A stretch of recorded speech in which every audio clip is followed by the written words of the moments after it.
So let's get this show on the road. Um, Good evening, everyone. I'm Professor Dayron Bowers. This is Business Communications. I've been teaching here at Huston Tillotson for the past 6, 7 years now. Typically, I actually started out in the ADP program. I teach small business management, principles of management, human resource management, work behavior, business communications, international business management, and I'm skipping one more, strategic business, anything business management related is me.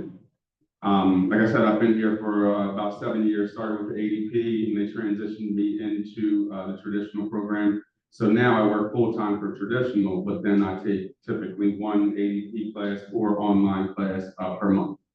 All right. Um, uh, uh, I'm from Philadelphia, Pennsylvania. Been here in Austin for 8 years now. By profession, or I guess something else I do, I'm a business consultant. I specialize in one, supporting the growth of service-based businesses, but also showing people how to start up a business before quitting their day job. So if there's any entrepreneurs or business interested folks, if I do have you for small business management, you'll learn a lot, you'll do a lot, but you'll take away a whole lot of information on getting you on the right track to starting that business, especially before quitting your day job.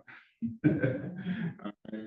Outside of that, again, as I mentioned, I'm from Philadelphia. It's football season. We ain't gonna talk about my Phillies, but it is football season. The Sixers are coming. Philly everything. Phillies, Flyers, Eagles, of course, and Sixers. So you'll hear me talk about that as long as we're winning. If we're not winning, I don't want to have any conversation at all. I like to look in the future. I don't like to look in the past. All right. But outside of that, again, this is business communications. This is one of my favorite courses to teach. I feel like I say that about all the courses I teach. There's a component or aspect that I like about all the courses. This business communication course gives you a whole different perspective on not only how you communicate, but the impact of our communication, both in a professional environment and personal environment. All right. When this class was first given to me about 5, 6 years ago, the intention was for this to be focused on grammar correction.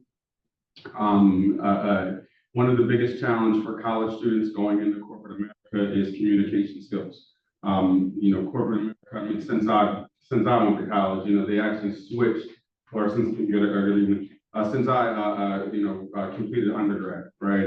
Probably around that time, they switched the program where college students were only required to do I don't think they were required to do an English class at that time, and then they made them do an English class because corporations were complaining about poor writing skills, poor verbal communication skills, and so forth.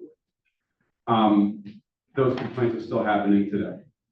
Now, when you look at the technology that we have, my belief is that most of the errors we make is not because of inability to communicate, but it really stems from for lack of a better phrase, a challenge managing our time.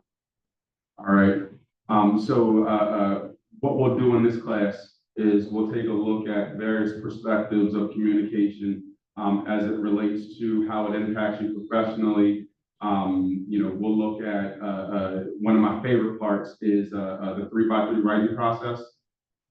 So the challenge to this course is going to be, I'm going to restructure how you go about the writing process. And my hope is in restructuring how you go about the writing process, that you also go about or rethink how you go about communicating in general. All right. When we look at communicating, you have two types of communicators. You have talk to listener or talk to thinkers, and you have think to talkers. Right. So I am a talk to thinker. All right. My wife is a think to talker. So you can imagine our conversation challenges. Right. She has to have a lot of patience with me because when she's thought about what I said, the things I said, I was just thinking about it.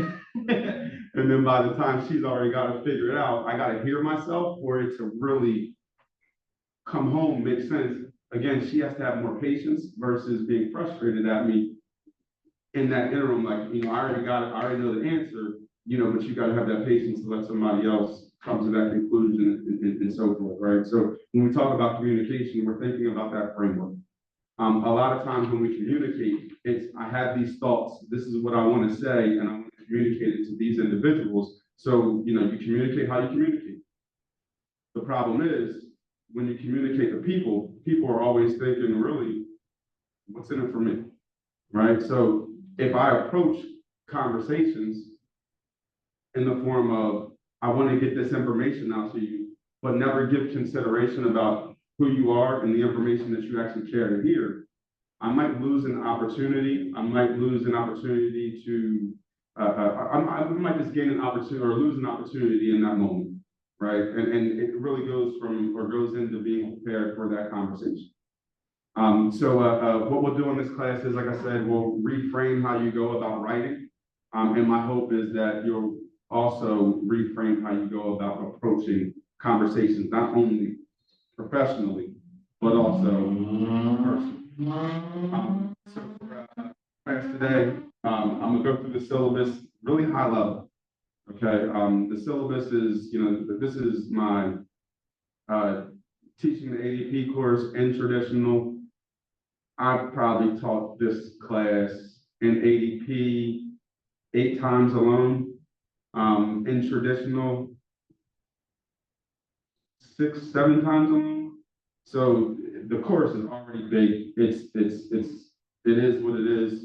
Basically at this point, what you see in the syllabi, what I would tell you is that it's really more of a procedure than it is how we're going to manage the process of this course.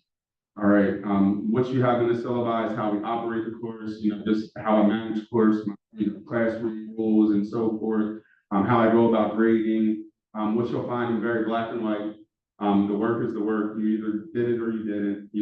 I'm not big on, I don't really accept the late assignments, and I'll get into that explanation and reason behind that and so forth in a couple minutes.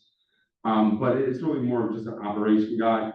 The material that we go through each week, with you guys being in ADP class, you're supposed to technically go through 3 chapters a week, which is a lot of information. For this course, I have started to kind of water down the amount of chapters. So like this week, 2 chapters, next week, 2 chapters, the week after that, 3 chapters, then we go back down to 2 chapters. All right. The final week of this class, we would do potentially a final presentation. Chapter 12 of this course is about giving business presentations. So I'll take that as an opportunity to put you guys in the teams. You guys will present on a written speech that we'll work on throughout this 5-week period. And then, we'll close out class that way. Typically, I do like a final, which is each week you'll have quizzes for the material that you're assigned to read that week. The final would be for all the comprised material. However, a lot of the quizzes, as you guys may have seen if you have started the quizzes, it's 15 questions, but there's 4 fill in the blank responses for the most part. When you fill those questions in, my expectation is that you just literally take what's in the textbook and you put that answer in. There's no reason to test you guys on the final for that.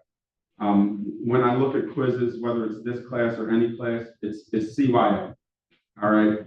One of the biggest challenges, and I'll say it from a collegiate academia student standpoint, all right, one of the biggest challenges is that when we come into these environments, we're students, right? Students typically, hey, tell me what you want me to do, I'm gonna do it, and when I do it, I get my grade, and I move on to the next one. I challenge you guys to be academics. So come in, you learn, you apply what you learn, and hopefully in that application process, you take this on with you for the rest of your life and continue to grow and develop and so forth. So when I look at the quizzes, it's a CYA thing for me. I can't teach you if you don't read the material. So I'll say that this way, I can't teach you if you don't start by teaching yourself. And I'd argue that's the difference between a student and an academic. A student is just going to, hey, tell me what you want me to do. An academic is, okay, how do I get my own framework and foundation and then build on that. So that leads us to these classrooms or the classroom environment. You can guarantee we'll be here every week in person. You guys notice, if you notice, I did record the class and I have been playing around with recording. In the recording process, what I would do is when class ends, I'll upload the video to YouTube and then I'll send a link to Canvas in that week. So if you want to go back and there's some things we discussed or some things I may have said that you just want to go back and reference, or if the class was awesome and you want to share it with friends, by all means, do that. All right, it's there for your resource. It's there for you to go back and, you know, whatever, if you do miss class, it's there for, if you do want to see what we talked about, you can use it. Candidly speaking, this is my first time trying it, and managing the upload process is cumbersome. So I'm a little backlogged with traditional, and then the fact that this class, you know, we start at 6 and we're going to be going, typically everybody's looking at me with glassy eyes around like 8:30. So like around 8:45, I start to wrap up. It's a lot of information that we're going to cover. Good evening. It's a lot of information that we're going to cover throughout this. I mean, you know, we're covering 2 chapters a week, and I'm going to give you as many gems as possible to add to that material. You know, again, I'm big about application. You know, if you guys have heard about me before, or I imagine if you Googled me, you know, I am one of the professors that you're going to work in these classes. All right. The way I see it, the work is the work. Right. I wouldn't personally go to a college program that didn't require me to do any work, because the work is where you really understand if you understand. The work is where I can read what you did and then give you my professional feedback. Like that's our contractual agreement. You know, the experts of this course are the people that wrote the textbook. So anything that I say is right or wrong in assessment is going to be based off of the foundations of the textbook and the instructions of each assignment that's written down and published. All right. But in that, I serve as your guide, your expert, and okay, how does this apply? You know, how can we, you know, utilize, you know, and you know, carry the conversation. All right. So my preference would be that when we come into class, that it's more of a discussion, right? Share your experiences. I truly believe iron sharpens iron, and everybody comes from different backgrounds. It's what I love about this university, you know, as an HBCU, but also statistically, it's an HSI, which is a historically Spanish institution. We just are historically an HBCU. But that just tells you how diverse we are. My traditional students, you know, even in this class, I'm like I said, I'm very black and white with grading. You either did the work or you didn't. You may be a submission assignment a deadline on time or you didn't. I have been toying with letting some assignments be open late, and then it's automatically a 20-point deduction. The challenge is what happens when I do that, especially when we're talking about the adult degree program. You guys have work, full-time lives, and then coming into school. So if I have an assignment and I say it's open late, what happens is I get 3 or 4 people that come into class and they start working on the assignments that they didn't do, not paying attention to class, further distracting the other people in the class. And as I mentioned, you know, I think the biggest value in these courses is our conversation, right? You know, you can go through these presentations on your own. Canvas has the presentations up there available. I have some pre-recorded presentations of me reading them. So the resources are there, but again, the value of this course is in this classroom environment. Before I kind of start to skim through here, because I talked about everything in here, I'll pause real quick for any questions.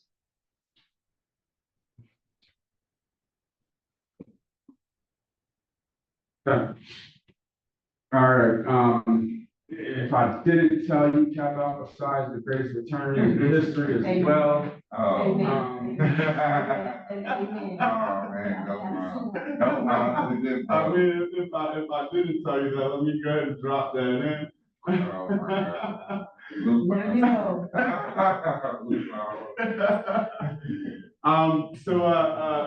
I am, full-time here with the traditional program, so I typically end the year, Monday through Friday.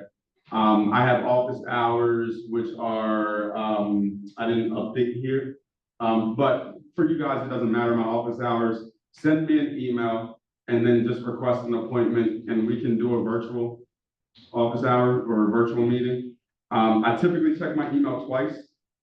Once first thing in the morning, I'm an early riser, so I'm checking my email before six o'clock, and then 6 in the morning, and then once again, typically around like 5 o'clock. We are traditional program. We're in the middle of midterm week and fall break, and then we pick back up. So if I do delay in responding some emails, just understand I got like 70 something students that I'm managing traditionally. Just trying to keep grades and everything up to date. While also, making sure that on a weekly basis, I'm grading your guys' assignments as well. All right. All communication should be by email. So use your HT email. Anything that I send to you will be directly to your HT email. That was something the university told me when I first came here, and I just abide by that. I think it's a challenge for all of us, and we'll talk about this too as we talk about business communications. I don't know about you guys, but email gives me anxiety. Like it literally gives me anxiety. I manage 5 email accounts. I manage a business email account. I manage a school email account. I got my, I call them my coupon email accounts, right? Like if I tell you, I don't even know how I just ignore this number every day. But right now, I just got a new phone, so it doesn't show. But my unread emails are like 34,000, right? And on my badge on my phone prior to this new phone says that every single day, right? So, think about this, in today's society, you're always on, you're always connected, right? It's a good thing and a bad thing, right? The world is flat. The argument is, right, I'm from Philly. I can just go right on Instagram, Facebook, and I see what my friends are doing right now. I can FaceTime people, and even though I'm, 24-hour drive and a 3-hour flight away, I can still talk to you right now and stay in touch with you. Corporately, it makes you think about job opportunities, right? Now here in Texas is a little bit different because you guys don't have a great train system, like a public transportation, right? But in Philly, you can take the train from Philly to New York and get to New York in about an hour and a half. You can take the train from Philly to DC and get to DC in an hour and a half. So when I say as a professional, the world is flat, and especially even more so with COVID, you have a lot of people that will choose to live in no state tax Delaware, and they take the train to New York or they take the train to DC. They get these beautiful properties with a whole bunch of land, and they make city money, but they live in rural communities, right? My commute's an hour and a half, right? When you think about your commute to work now, including traffic, what is that, right? If you had an opportunity for a job that was hybrid, right, where you had to come into the office 2 days a week, and then you could be remote, what's a 1-hour flight if the money is right? Right, I know a large amount of people, there's 2 different things. I mean, during COVID, one thing that happened internationally, because borders got shut down, and this really affected like island cultures and so forth. Barbados, I believe, if it wasn't Barbados, it was the Bahamas. They had an opportunity where if you were a remote worker, you could come over to Barbados and work in Barbados for 2 years with your remote job. And they paid you like $5,000, I'm gonna say a year, just to be a resident, 2 years. And then after 2 years, they give you dual citizenship. So, when you think about this, I had a friend who lived in Nicaragua when she graduated college. She made $5,000 a month as a recruiter, and like she lived like a queen off $1,000. She lived in Nicaragua for 2, 3 years, paid off her student loans. Right. So when we talk about this world is flat and communication thing, right? You're always connected. You got emails, you got text messages, right? Like, most of you, right? Like I miss the good old days where my boss had to call my answering machine or my house phone and the answer machine. If I wasn't home, or I'm not going to call you back until I get that answer machine message. And I might not answer that thing until tomorrow. But now the cell phone, especially if you got an iPhone, that message is blue. You got it. You just chose not to open up my message, right? And a lot of this stuff, it causes stress on us, right? You'll learn that through management, right? Happy people lead to increased revenues. What you'll also learn in organizational behavior is that happy people traditionally earn more money over their career, right? So a lot of our happiness is controlled in this space of how we manage communication. So again, in the syllabus, and a lot of this information is in Canvas modules. So the syllabus is there just for foundation, procedure purposes. But everything we do from here on out is going to be in Canvas. This is the ADP program again, so you are allowed to miss one course or one class. If you miss more than two, or if you miss 2 classes, you're automatically withdrawn. All right. The way I do attendance, like I said, we're here from 6 until 8:30, 9 o'clock. I don't mind if you come into class, a couple minutes late, but if we're talking about 7:30, 7:45, 8 o'clock, don't come because I'm going to mark you absent. But let me rephrase that. Come, because the most important thing you can do is be a part of this conversation. However, just know that I'm very black and white, and because I can't give you full credit for being here for 1 hour. Bless you. Especially once we get into week 3 and 4, we'll probably start to taper off a little bit early, so you guys have time to do some of the work as things ramp up in that middle period. And my hope is today that I can stop around like 7:45 to give you guys time to work on some of those assignments that were released or opened earlier in this week. And we'll talk about that as well. All right. Those assignments, again, this isn't my first rodeo, so there's an intention behind those assignments being released when they were. Typically, I do get access to this course 2 weeks in advance. It's HT has got some things that they're getting together, right? And we're continuously improving. And one of those things is making sure that you guys get notified of your professor and course requirements and so forth in a 2-week time frame. So I apologize on that one, but I got it to you as soon as I was able to. But again, I baked in, if you guys haven't seen, I made the update probably about 2 hours ago. The assignments that were due today at 10 o'clock, they're due, or today at 6. There's one that's due at 10, and then there's another one that's due at 11:59. And then those assignments also are available to submit, I believe, until tomorrow at 11:59 p.m. So don't feel like if you missed it, don't feel any type of way if you missed those assignments, you still got time. All right, but again, this is that black and white to my class moderation. All right.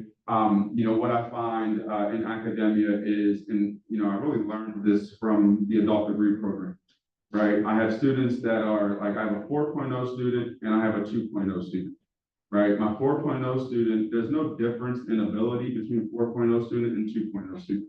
My 4.0 student reads the instructions, they stay on top of their work. Realistically, they manage their time very well. No matter what's going on, I've had a student who, early 30s, child under 2, who woke up at 3 o'clock in the morning and did her work between 3 and 5 every single day, right? She was a 4.0 student. She was driven to make sure, no matter what, she was going to do the work at a high level. But now you guys are put into these teams in this ADP program, and these are teams that you don't choose or people you don't know. And not to say again, like, just some people don't have the same level of accountability or dedication. So I got my 4.0 versus my 2.0, and they come into this group together. All right, now, and again, tying this into business communications, most of the time when we're in an academic environment, if there's teamwork, we split up the teamwork, and you assume that everybody's going to do what they say they're going to do. Well, there's 4.0 perception, and there's a 2.0 perception. 4.0 perception is flawless, make sure I review, catch on any mistakes. 2.0 perception is, I just got this shit done and submitted it. Well, these people are together, and the 4.0 person has an expectation that they never communicated to the 2.0 person, and the 2.0 person never even doesn't really even care, and for them, they did the work. These two people clash heads. So tying that into my not accepting late work, right? That person that got the assignment on time, they have a story, they have excuses, they have responsibilities, but they still did it, right? And then I have somebody that some people, right, you could be dealing with personal issues, you could have disabilities, you could have, there's a whole bunch of stuff over here. But why I'm very black and white is I don't want to be judge and jury to say who's acceptable and who's not. So the standard, consistent for everybody, assignments are due when they're due. You know, again, I've been doing this thing for 6, 7 years now. There's plenty of time. Down to the quizzes, you have 75 minutes to do the quiz. You know, again, big thing on time management. Don't start a quiz until you at least reviewed that chapter. Like, you're only going to take 75 minutes to complete that quiz if you start, and then you're going trying to find the information. And as you go in, you'll find some of those questions, the answers might be hidden in the did you know, or like the little side text and so forth, or they might be hidden in the figures. So you have to actually read the material or be familiar with where it is. All right. The quizzes, again, I'm very black and white with that. So, you know, true story, you know, if your dog runs away in the middle of you taking the quiz and then your computer shut off when you got back and you weren't able to get back in because the quiz ended, I'm not going to reopen it. You either did the quiz or you didn't. Again, the quiz is a CYA thing. So when we get to the percentages, I believe the quizzes are worth like 10 to 15%. So you missing 1 or 2 quizzes is not going to cause you to fail this class. You not doing any quizzes, obviously, we know you probably aren't passing this class. And I can furthermore say that you're not passing this class because I didn't teach you. You're not passing this class because you didn't do it. Okay. So if you want to, and this is all on Canvas, I have like a quick teacher's bio. You can see some of my past work and things if you want to review it. That's a page I'm building. You know, another reason why I'm doing these recordings now. I tried, like you'll see if you guys ever take a chance to look at my one-on-one recordings, it was during COVID. And it's really hard to read a presentation when nobody's watching. So like my skill set, my gift is in this environment, talking to people, not reading presentations when nobody's around. So caveat, if you do look at those presentations, it's literally just me reading what's on the screen and no conversation or context, which I want students to be able to go back and see these conversations, right? But ultimately what I'll do is I'll build that into my Adobe web page, and that's my teacher's biography where you can get, you know, access to past classes or, you know, just a little taste. With that also being said, the university actually we are an Adobe Creative Center, so all students get access to a free Adobe license. If you're interested in that, shoot me an email and I will connect you with Dr. Miles and make sure you guys get that license. Adobe, I'm sure you guys are aware, you know, back in my day, Adobe, everybody got the CD and you just downloaded that CD, you can just pass that thing around and burned it and pass it around. They got smart and now it's a subscription. I pay $65 a month for my Adobe. And it is so worth it from an entrepreneurial standpoint, from being able to create stuff like, I mean, the tools are powerful and I can publish them everywhere. And why I personally pay for it is I control it. The university, I could have got a free one, but 2 problems. And, you know, again, we'll tie this into communications. What I find, another thing that I'm involved in, I'm the immediate past president of the National Black MBA Association. So I organize a lot of events for Black MBAs in the Austin community. In that, I'm creating flyers and things along those lines. When you're creating flyers, especially to a BIPOC demographic, it's hard to find diverse pictures of people. So like for me to find Black people networking or Black people giving business presentations, I couldn't find anything that is a clean picture that doesn't include this little word mark that says Shutterstock. Like if everything that I find that doesn't have that Shutterstock thing would be Caucasian people's for the majority, right? For free. So Adobe, if I get the free teacher one, I don't get access to Shutterstock. And I think that, but me paying 65, I got the full thing. And I can, when I tell you I can, Black people networking, Black people eating, Black people, and it gives me the targeted picture without the watermark, you know? Why I pay for mine is, and you know, again, I'll tie that into this class, and the opportunity that I love about society today. You could create your profile, your image, your brand, and ultimately your expertise. So that job you're looking for, my question is, does your profile, your social profile, does it say you're an expert and qualified for it? And if it doesn't, you need to change your LinkedIn to make it so. If it doesn't, you need to start to be more intentional about the social footprint that you leave behind. The textbook, so the textbook is on Cengage. We used to have a free program with Cengage where you could go online, you could get access to the textbook. I don't think that's still active. However, what you'll notice is that this is the 11th edition. So my recommendation, I'm an 80s baby, I'm a pen and pad kid. All right, so I need the physical paper. Like I need that, like I can't do it, like I can't use the online version. I need the physical copy. So I would recommend going to Amazon if you don't already, or if you haven't already, type this ISBN in Amazon, but Amazon got hit to the whole used book thing. So like literally you might, like it's like a little small hyperlink that's right by the first one that they're trying to give you, and they're charging you probably between 60 and $100 for the textbook. Well, if you click that little blue link that says used books for $1.68 and more, you'll probably find this textbook for less than $20 and you'll get it in the next 3 to 4 days. I'll say be careful with that. I bought a book before, they sent me the book for a class. It's all the pages, no binding, just separate pages. Just be careful. Well, Yeah. be careful with that, but now also with that too. So what I did was, there is a virtual copy here. So if you guys look at the Canvas modules, there was already a full copy of it in the PDF version.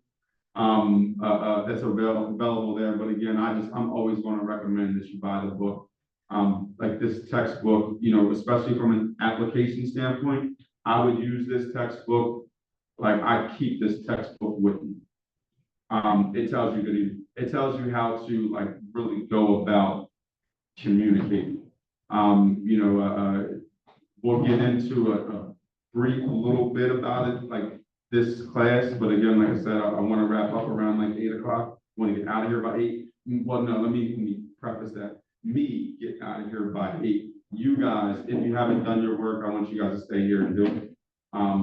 Just to, you know, but if you did your work, by all means, you can get out here with me.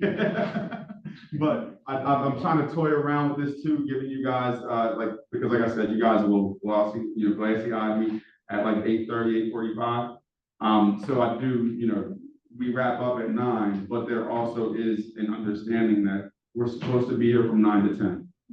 So by us getting here at 9, even again, more reason why I don't accept late work is if you do have some, you feel like the coursework is heavy, stay here from 9 to 10 before driving home and knock out some of this work.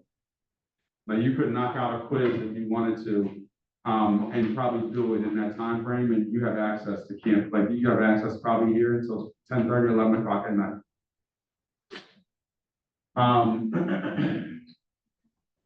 Course outcomes, I'll let you guys read that. Course learning objectives, I'll let you guys read that as well. Class attendance, again, late attendance, I don't mind late attendance. It's just once I start getting past that 7 o'clock mark is where, we're probably talking anything after 6:30, I'll mark you late. Anything after like 7, we're probably talking about your marked absent. And again, with the ADP, you can only miss 1 class.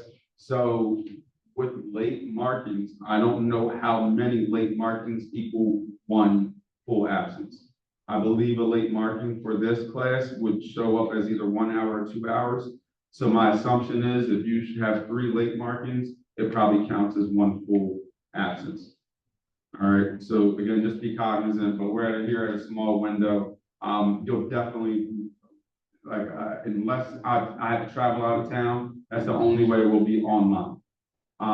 Yes, I have this open on Zoom and I'm recording on Zoom, but if you miss a class, I'm not going to open Zoom up for you to attend class virtual without an academic accommodation notice or something along those lines.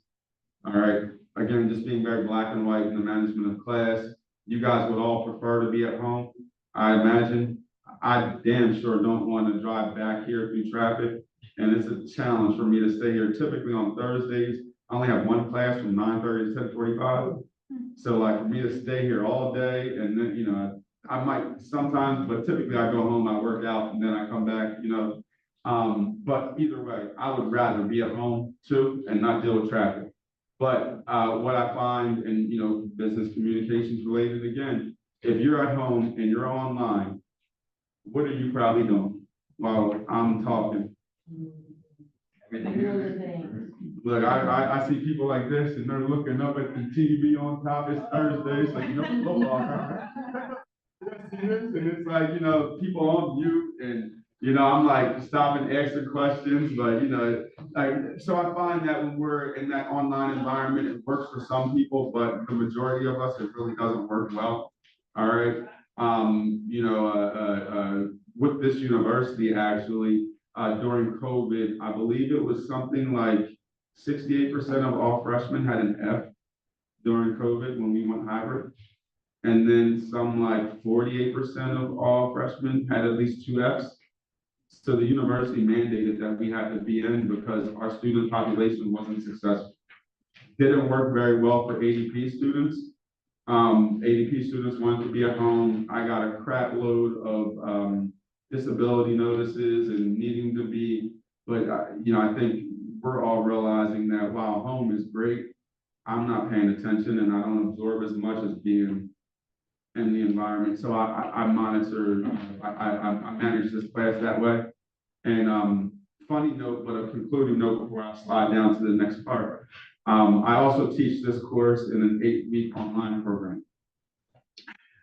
Taught this course in the 8-week online program now for the online program is new. They're trying to figure out how to make this online program. So I probably taught 4 business communications classes online.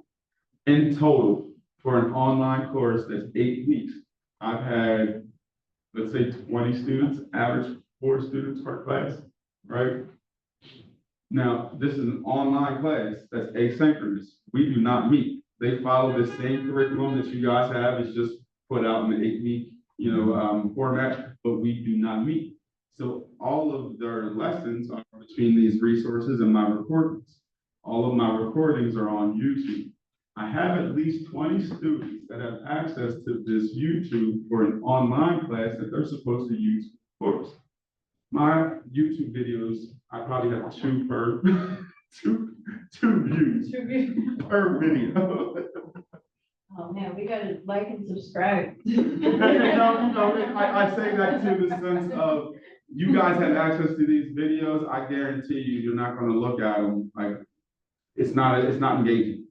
All right, think about the material that you listen to. How long do you listen to them? Everybody's podcasting now, right? Like I think the longest podcast I listened to was Shannon Sharp and Cat Williams. Oh yeah. That's the only podcast that I went back and actually listened to it, but I didn't listen to it all in one setting. I chunked it away. But other than that, you couldn't get me to listen to a podcast for more than 15 minutes, right? Unless I'm on a long drive or something along those lines, and still it would be trouble. right? So, again, in this environment, there's all these forms and sources of how you can communicate with people and to your advantage to create an opportunity for yourself. I'll put it this way. You could, every week, you could research stuff in finance, right? With the purpose of teaching yourself. You take notes every week, and then at the end of every month, you record yourself highlighting what you learned. That recording, you upload it to an Adobe webpage that's available to everybody, and upload some links to YouTube.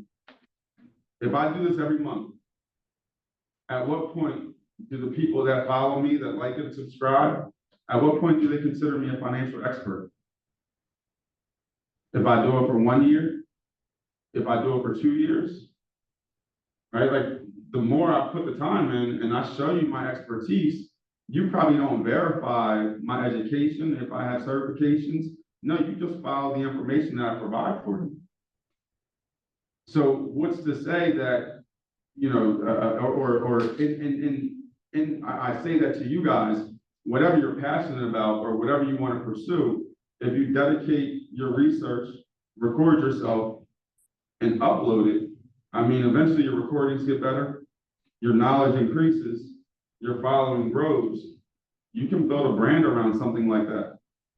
That puts you at speaking engagements for finance, right? You could use that material to create a speaker's reel, and then you could submit to all financial conferences or early stage financial tips. You could create a presentation based off of what you learned, record yourself for giving that presentation, and you could send it out to elementary schools. You could send it out to middle schools, and you could attach hey, I'll come and give this speech, $500, $1,000, $10,000 for your conference.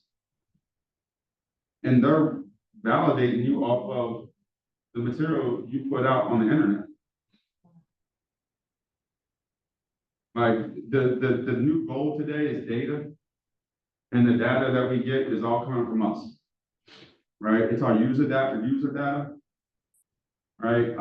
It's our documentation. It's our content. Like, how can I take this and implement now AI, prompt AI with the right question to manipulate that live data to capitalize?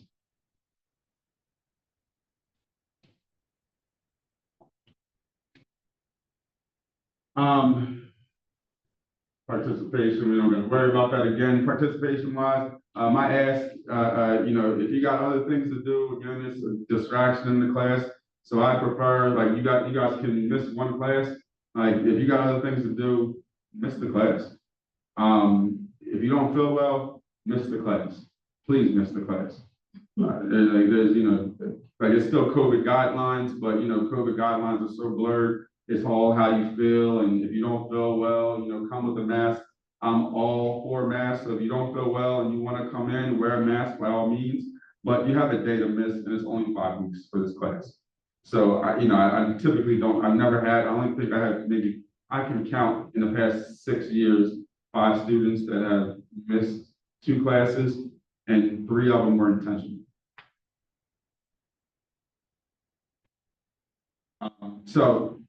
Just come, be ready to engage. Like I said, I could sit here and lecture. We got material. I can go through this material, and trust me, we'll probably get through. I might do a good job if I get through 7 slides in 1 chapter, but I'm going to cover all the material in there and leave you a hell of a lot of gems. All right. Again, my hope is that you come here engaged. If you got other stuff to do, go home. All right. Grades, I'm very black and white. So again, I don't accept late assignments. You might have some submissions that will have like it will be like all of your assignments will be due 6 o'clock before we come into like when we come into class, that day we come into class. All right. If there is a late assignment component, it's an automatic 20-point deduction if you submit that after the deadline. Even if it's 6:05, If it's 6:15, like whatever, if it's late, it's late. All right. Now, if you miss an assignment and there's no opportunity to submit it still, I don't encourage giving up. So if you do miss an assignment and you can't submit it in Canvas, send it to me in email. I won't read it until we get to the end of the 5-week period. And let's say you have an 89.5. I'll use that missed assignment and then I'll give you 20 points on that assignment. And then that should help me to round you up to, or not help me, that should round you up from an 89.5 to a 90. All right, so any missed assignments, the way that I use them is to round up if you qualify within 9/10 of the next grade level. All right. So academic dishonesty. So for this course, everything you write, I mean, like there's no need to use any AI, and this is a challenging thing right now because the equipment that we have all comes with AI automatically installed, right? So everything that you submit and complete in Canvas will be reviewed by Turnitin, right? So as soon as you submit an assignment, it should kick back a report and it tells you your similarity report. For this course, any of my courses, I'll allow a 9% similarity report, right? Which is your plagiarism checker, okay? So 9% similarity, anything over 9% becomes a tiered deduction. So 10 to 20% would be like a 10 to 15 point deduction. 20 to 25% would be a 20-point deduction. 25 to 30% would be 30 point. Once we get to like 50%, it's no credit at all. All right. Now, the caveat to this. Again, with AI, when you guys submit your assignments, you'll get the similarity report, but you don't get an AI report. I get an AI report.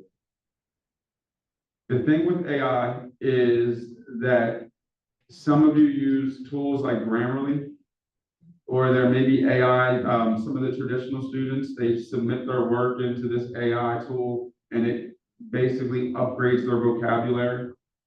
So it makes it sound more academic and so forth.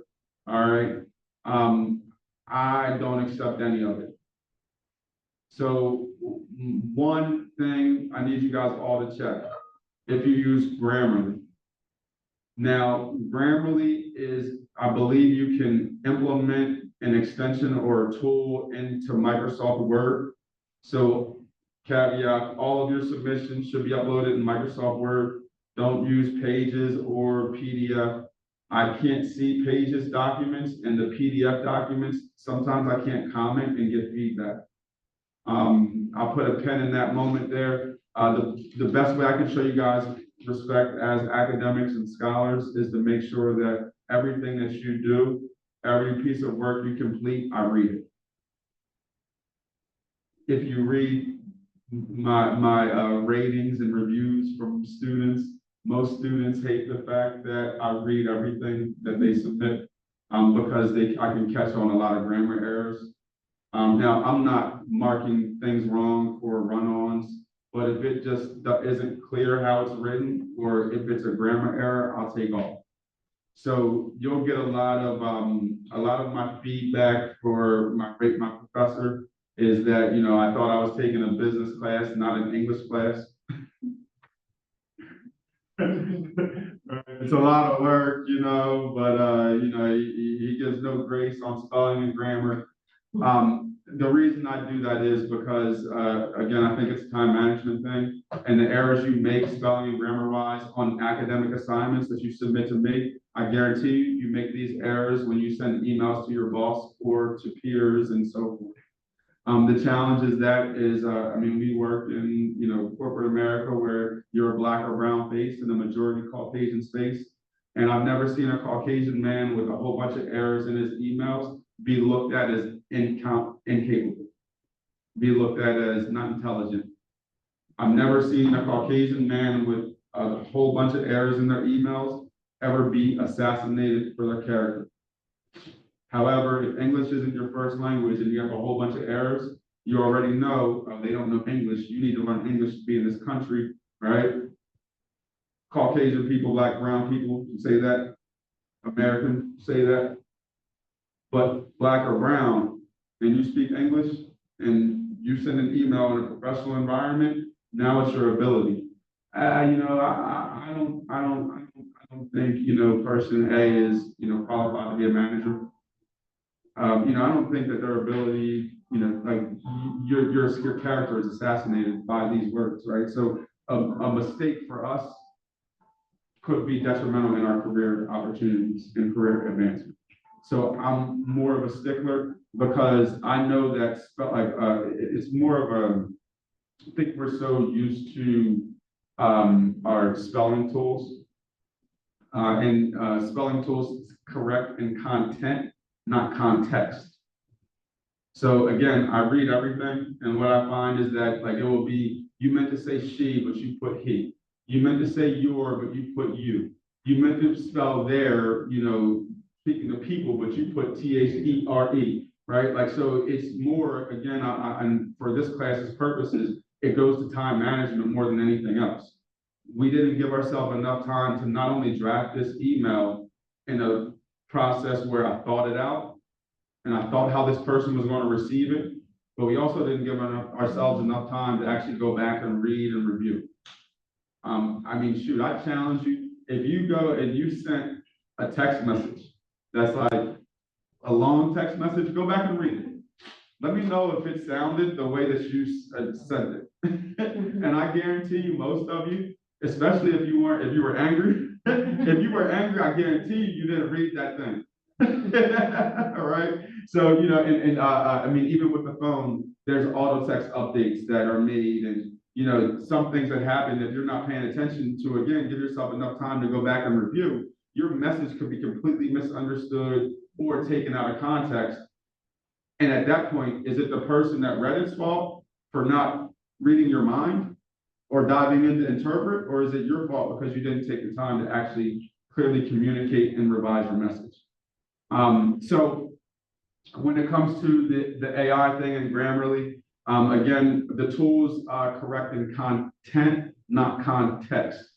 So why I think Grammarly shows up on my AI report is because prior to Grammarly, and especially Grammarly being implemented into Microsoft Word, if I had a spelling or if I had a grammar or a fragment, it would be a blue squiggly or a blue line, like 2 blue lines, I believe, right? And I would right click it and it would say fragment, suggest rephrasing. Grammarly won't suggest rephrasing, it will just rephrase it. That's your AI. Okay? So be careful of this, and what my suggestion is, because I'm still trying to figure this thing out. Candidly speaking, I've had students, I haven't lost the battle yet. If it's a high level of AI, you guys know what you used, or you guys know you used something or not, right? Again, I read everything, but typically when I see 100% AI, I just give it a 0 and I keep on moving forward. All right. Now I will see probably some of these introduction assignments. I wouldn't be surprised if I get some with AI ratings on there. And I'll still read those assignments. But these 3 assignments are us getting a very quick introduction and learning how, 1, I grade, and 2, learning more about, the work that you do. All right. So with AI, I do have a statement here. Our academic community depends on integrity, shared responsibility, and academic honesty. All work in this course must be your original work and completed in accordance with the university academic honor code and guidelines. The use of ChatGPT or other generative AI software will not be permitted throughout this course unless explicitly instructed. Additionally, take heed when using tools such as Grammarly or software applications that have AI incorporated as a utility. These utilities will trigger the university plagiarism monitoring system, which also monitors AI usage. It is highly recommended that prior to submitting any written assignments, that each student runs their own independent AI analysis. In the event that a submission returns a higher AI percentage than the allotted 30%, rewrite the statement that's triggering high on that AI percentage, or I will grant or allow you to credit the source in the form of an in-text APA cited source included after any statements in question and also included within the works cited document. It is pivotal we learn how to use AI as a partner to higher thinking and as a source of inspiration. However, using AI to simply do the work for you is not acceptable and will not be tolerated in this course. If you have any questions, obviously I open up the floor now for questions, but you can also send me email questions if you have anything that we encounter throughout the course. I'm sorry, your name? My name is Nefete. Nefete. Nefete? Yes, sir. I was trying to figure out how to pronounce that. Nefete. Nefete, sorry, in the back. Gustavo? Crystal. Gotcha. Okay. Nefete. When it talks about asking the student to use their independent resources to source like their papers for AI, is there a resource that the university or yourself recommends to check? So this is new for this, and my thought process is like if you're using Grammarly and you know you use Grammarly, that you could go ahead and do an APA formatted in-text citation. All right. What that would look like is, on your works cited document. So all works cited document, and you guys will be doing works cited for pretty much everything after this week. All works cited will be in APA formatting. Unfortunately, that's not something that I can teach you in this class, but it is something you can Google really quickly, and Google will pretty much do it for you. But the in-text citation basically is I cite a source in my works cited, and then I reference it after a paragraph or a statement. So if I use a quote from a direct source, I'll put, an in-text citation from, that quote's coming from this source in my research. My thought process is for AI, if you know that Grammarly updated this paragraph and there's no other better way to rephrase it, and that's how you would rephrase it, cite, Grammarly tool used, however APA, do as close as you can to APA citing Grammarly as a resource. All right. And then actually put, this is the paragraph that you would do an in-text reference Grammarly. All right. So then what will happen is now you got 1, 2 references, we got 0 problems. You got 10, 15, 80% of your paper has Grammarly references, you ain't getting no credit because Grammarly did this damn paper for you, the way I see it. And I'd imagine that you guys would, as you're citing the majority of your paper, realize, wait, this ain't my work. Let me just rephrase these things and put it into my own words. I have a question. Yes. So I use Grammarly, and so when I use Grammarly, so I'm kind of confused. When I use Grammarly, I'm picking up what I said in the wrong content. Mm-hmm. So when you're saying that Grammarly wrote the paper for you, I'm kind of confused. I write it and then I run it to see what I misspelled, or like using TH, like there, THEIR instead of THER. I replace it. So these tools correcting content, not context. Okay. So there tends to be a lot of errors when we trust on this system and we never go back to review ourselves. Mm-hmm. And we'll talk more about that next week. But just to give you context, the textbook will tell you that 50% of your time should be spent on revision. So when we just give it to Grammarly, what happens is we give it to Grammarly, we see no errors and it's right. But then somebody like me reads it in its entirety, and there's contextual errors all over the place. And then what you thought was right sent a message that spoke about, that spoke words about that could say that you have a lack of ability, a lack of attention to detail, or it could speak just negative things in a professional life. So we can submit, and it's going to take planning on our part. Yes. We can submit it to the writing lab, and they would be able to. So I would recommend just going to Google and do free AI checker, and then just I would pick 3 sites and just put your work in those through AI checkers. Okay. So let's be real. If you didn't use any AI, we don't have any problem. If you did use some AI, you need to check. If you use Grammarly, you need to check. If you have a new computer or you wrote the assignment on your phone, you need to check. Some of these tools, and this is like, I need you guys to be aware of what's AI and what's not. Especially when we talk about AI and AI now, AI is a large language model that's only as good as its database. And again, it corrects things in content, not context, and it's only as good as its database. So like a person like me, I've been out of school for 35 years, so my last class was the first time I ever heard about AI and what it is and what it does. And so I'm trying to learn like what that even is. And that goes back to the challenge, right?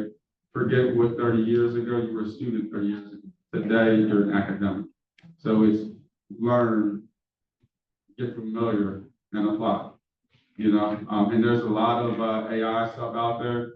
But the challenge is, right? So I'll walk from it and I'll kind of conclude on here so we can get into a little bit of material. The challenge now, right? All right, research back, like when I first started research, you had to go in the library and use that little film thing to find the dates and, like you had to physically go and find everything, right? And then all of a sudden it went into, we had the internet, right? And the internet, it basically is a library where you could research for sources and quick references. And the more that database for the internet built up, it actually became like a full public registered library, right? So I go to find material, do research, I can go to the internet and it pulls up information for me. Google comes. Now, Google, when you look at Google, I could type in 3 words for a question and Google's gonna have a 15-word question for me when I only type 3 words, right? Google's goal is to make sure that they know contextually what it is that you're asking for.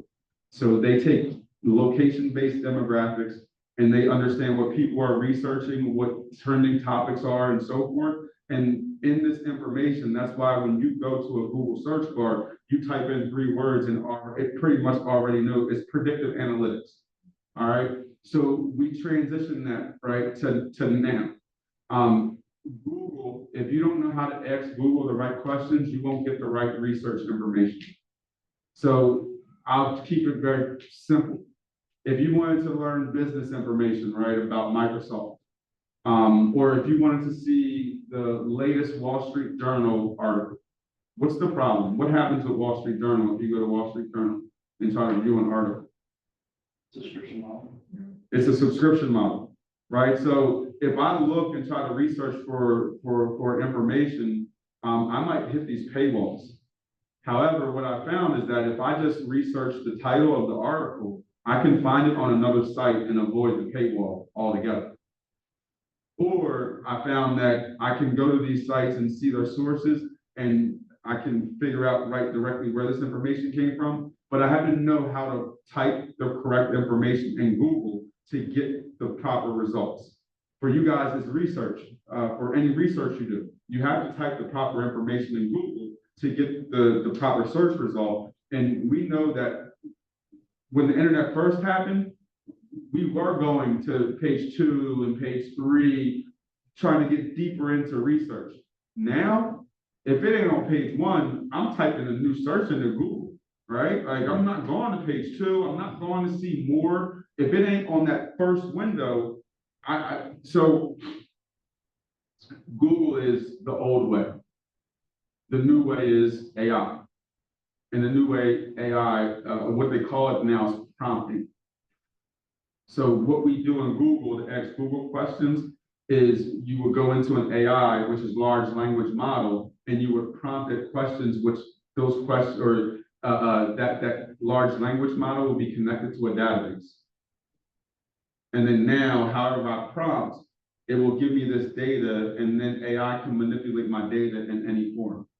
The challenges, from an HBCU environment, I've learned about this stuff personally 3.5 to 4 years ago.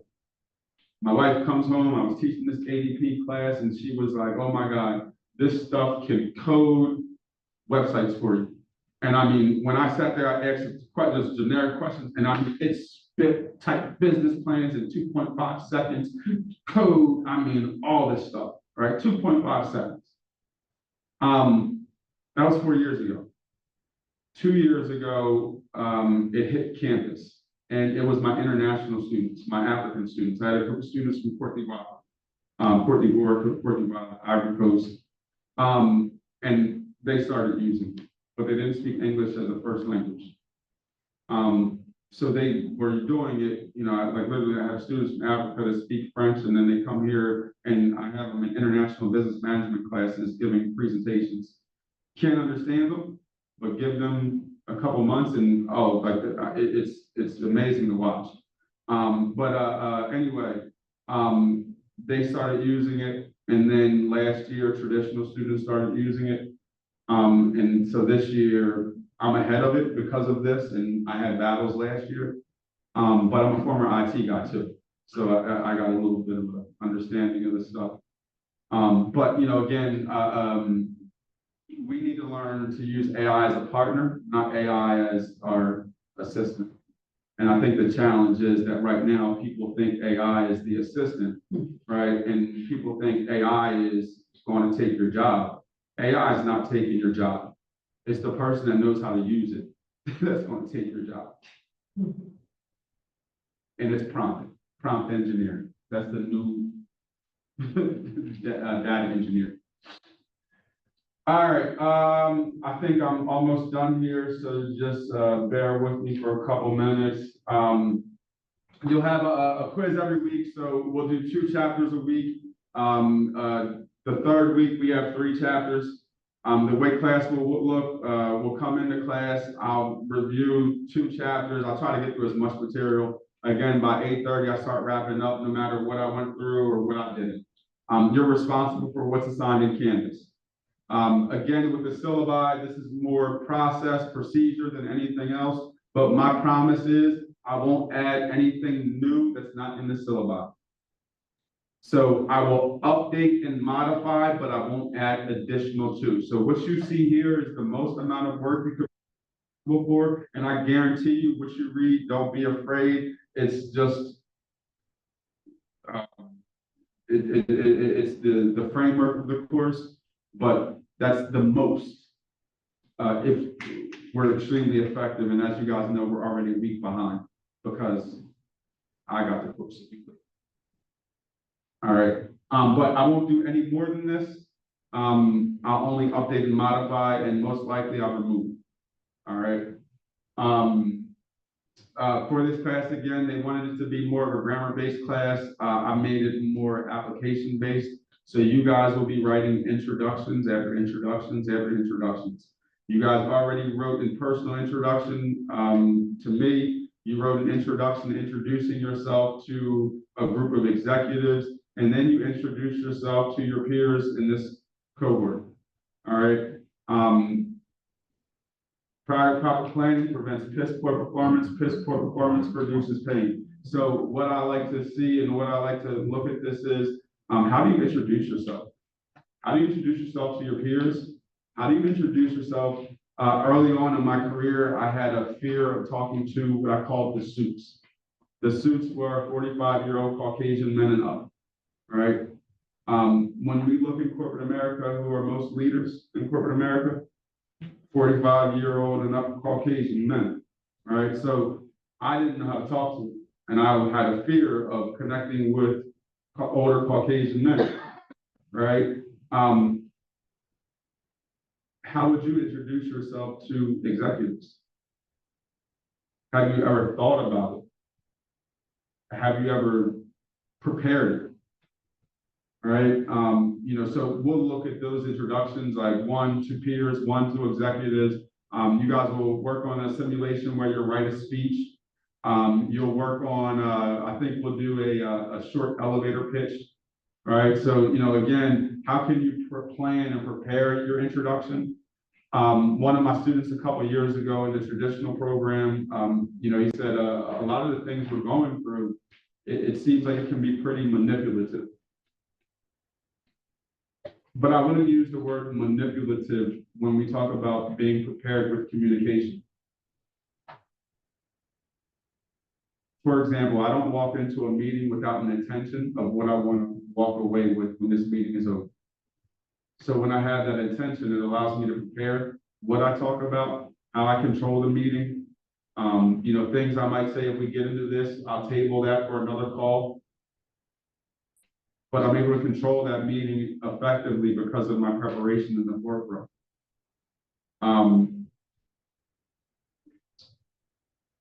I think next week, HT has a networking event at the Entrepreneurship Center. I highly encourage that you guys go. You guys being ADP students, actually corporate America wants you guys. The problem is most of you have jobs for, you have jobs with tenure and you get paid decent salary, but not what you want to get paid, but not enough that you would take a lateral job, or not enough that you would start an entry-level position. So some of these jobs can be entry-level positions, but we're talking about entry-level positions at companies like Dell, IBM, Oracle, the top tech companies. For example, Dell only hires college students, and they hire them in the contact center or the sales department, but they pay them a base rate of $60K starting out the gate. And why I encourage, certain students, especially I used to get a lot of students that work at the Austin government. You're capped in your salary. And then if you want to be in a management position, you're capped in that because it's based off of tenure. And whoever has the most years served or time served gets looked at for those positions. So while you may be making 80 and going to a company like Dell, you take a $20,000 pay cut, but you work your ass off for 9 months to 13 months in that position, you outperform the Gen Z demographic that has no initiative. You outperform, but you have an avenue of growth for a global company that basically will create a space for you in whatever corporate entrepreneurship, entrepreneurial venture you pursue. City government's not going to do that for you. I started my career at a credit union. After 8 years, I was very pigeonholed to where I could go. And then when I looked out on other opportunities, my skill set was so unique in the credit union, I had to either take a lateral step or I had to take a step back to grow my career, right? And we're talking about families, we're talking about, you're used to a certain salary and lifestyle and so forth, but we have to kind of lay these things out. And again, corporate America, there was an article that Dr. Thompson released or sent out to a couple of us a couple of weeks ago. Corporate America is highly considering not hiring Gen Z students anymore. There's no initiative. Their verbal skills are terrible, right? They really don't want to be at work. They're like, oh, I came to work on time, pay me a raise, right? Like they're like, hey, I'm not taking this job if I gotta drive or if I gotta come into work. And if it's remote, I'm not taking a pay cut. Like you gotta pay me that. Like they're demanding things that's just not profitable, and it's there's a lot of job opportunities, just not qualified people, not enough qualified people. Again, when we talk about these things, putting these things together, and again, with a minority demographic, one of our biggest challenges is in corporate America, we don't network with people around us, right? You kind of come into work, you stay in your space, and then you take your ass home, right? And I'm not who I am at work that I am at home. Now these Gen Zers, they're like authentically them, which I don't agree with, right? Like you can be authentically you at the club, but that doesn't mean you're going to be authentically that same person at corporate America, right?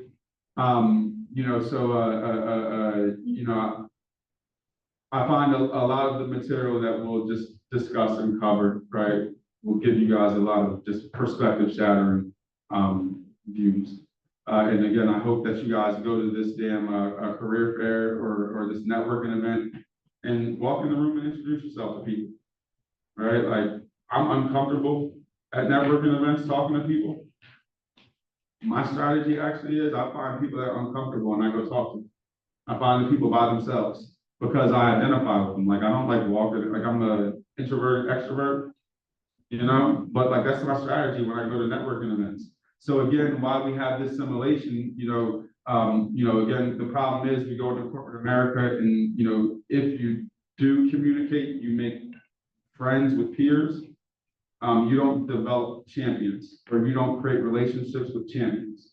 Right? Champions are people that are in rooms that you're not, that speak for your character and defend you. Right? So it's not, I don't want to just be in a good relationship with my manager. I want to build a relationship with other managers in other departments. I want to learn about them because when there's a special project and they're looking for people to names to put on that special project, if your manager wants you to do your work and doesn't want you to go out, they're not going to volunteer your name, but these champions will. But if you don't know how to introduce yourself to these people, if you don't feel comfortable, right? So, going back to that manipulation thing, if I have a speech that's prepared of how I introduce myself to executives, am I manipulative or am I prepared? Right, so proper planning prevents piss poor performance. So you guys will do four simulations. Two of those simulations, you will record yourself reading it and you'll upload that into Canvas. We'll talk more about that next week. We'll have 2 discussions. We'll talk about that next week as well. And then we'll have one final presentation, which is week 5. Again, you guys will be in teams and you'll present a speech that will be targeted towards a student body of HBCU students. Outside of that, here's an outline of the course assignments. Again, we operate on a week-by-week basis, right? So everything in Canvas, you won't even see what's due for or what's open for next week until 9 o'clock at night. You might be able to see the link, but the assignment won't be available for you. The reason I don't make the weeks available in advance, again, is because I found that when I made them open early, students came to class and just started doing the work and not paying attention to me, and it became a distraction to everybody trying to pay attention. So on a week-by-week basis, what happens is I'll come in, we'll review 2 chapters or as much as possible. Around the 8:45 mark, I'll start to wrap up. I'll pull up all of our assignments that are due for the following week. We'll spend the last 15 to 20 minutes reviewing those assignments. I'll give you guys a little bit of a peek into the future. Everybody's going to be glassy-eyed. You guys are going to look at me like you are looking at me right now. I'm not going to have no questions. You guys are going to want to go home. And then when I submit grades and complete grades, everybody's going to be like, oh my God. The challenge with this class is the instructions are very detailed. So there's a lot of verbiage. And also what we learn with people, and we'll go through in this class, we skim, we don't read in its entirety most of the time. So when you have instructions or things with a lot of verbiage, it causes people to make mistakes because they don't read the whole thing. I know that's a problem, but also I know that at 8:45, you guys are looking at me with glassy eyes, thinking about what you got to do when you get home, and then also what you got to do tomorrow. So anything I review on these homework assignments is just, y'all want me to shut up so I can go. And as you guys can see, I can get long-winded. All right. I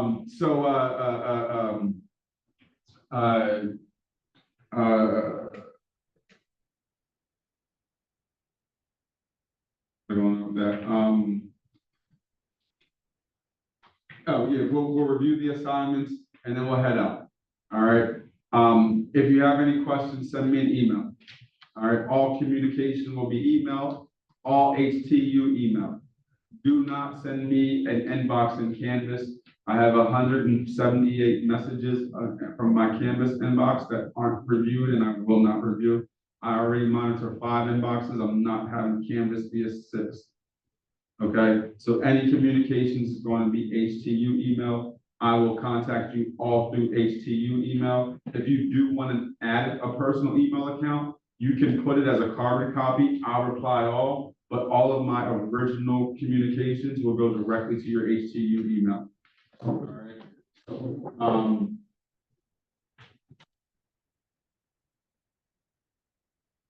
And outside of that, I'm done the review. Any questions? The learning teams, Yes. are they already set for someone that's, so I'm not actually in the ADP? So is this like a new ADP course, or have you guys been with it? I think this point, this is new. So you guys don't have teams organized already. I'll assign. It's 12 of us. 10 of us. So we'll do probably 3 teams. 3 teams of 3, 1 team of 4. Or 2 teams of 3, 1 team of 4. There are some of us who came from another class that didn't work with you. Okay, and we'll set those next week. We'll talk about the teams next week. Don't worry about the teams for now. Again, it's kind of more of it's going through the process, and it makes you guys not have to work as much, and then also makes me not have to read as many papers. All right, but one of the things too that we need all, from a minority standpoint, we need to learn how to work better with each other, right? You'll learn from your next course is Principles of Management. The definition of management is getting work done effectively and efficiently through others. Again, in the academic environment, we get in these teams and then we split the work up. From a management standpoint, that's not effective and efficient, right? It causes you guys a lot of frustration when people aren't accountable. Again, I got a 4.0 with a 2.0, and then we're trying to blend and work together. The 4.0 completes assignments probably early and way in advance. The 2.0 is right up to the deadline. These two people are frustrated, they're stressed. My 4.0 expects so much more, right? And now because you expect so much more and this person doesn't give you what you expect, you're frustrated. When you communicate to this person in a frustrated tone, how do you think they receive you? With that same frustration. Now, when we talk again about management, if I'm communicating to you frustrated, I'm not going to get work done effectively and efficiently. So a lot of this stuff we need to be aware of, especially, again, going back to the statistics, happy people bring in increased revenues. So there's a piece of leadership that I got to make sure my people are happy, all right, even when I'm not. There's a piece of communication. I don't want to communicate frustration, because most likely the person I'm talking to is not going to receive the message the way I intended them to. How does that impact me especially? Like, we'll look at those dynamics. All right. All right. I got 30 minutes and that's not good. Any other questions before we, I just want to give you guys a quick review of just some, and we talked about some of these components here. So when I say literally, I'm going to give a quick review because I want to get into some parts of chapter 2. All right.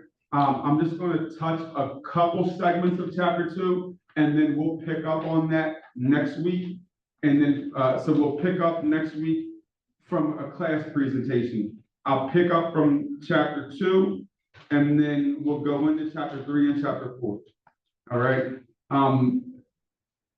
How we operate this class is all based off of the principles that are learned in chapters 2, 3, and 4.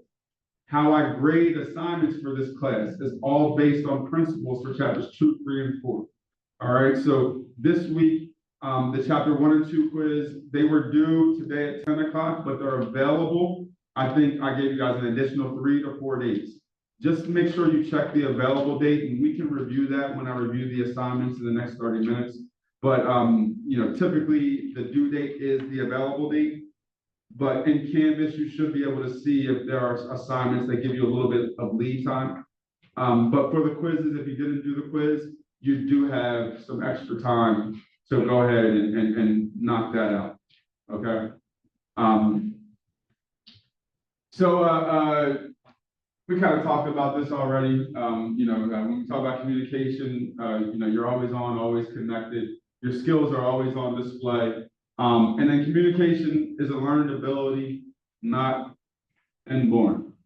All right, it's another thing that I love about this class and these principles, what you'll understand, and what I keep on saying, your ability to communicate is not because you can't communicate well, it's just probably more you never put the effort to try to communicate well. All right, again, being a black or brown face in the majority Caucasian space, the problem with that is, for example, I had a student, ADP student when I first started. She joined the ADP program because she realized she was training all of her managers. She spent 17 years working for a company and trained every last one of her managers. So she thought the reason that she didn't get the management job is because she didn't have a college degree. She went back to school to get her college degree so she could then be qualified to be a manager.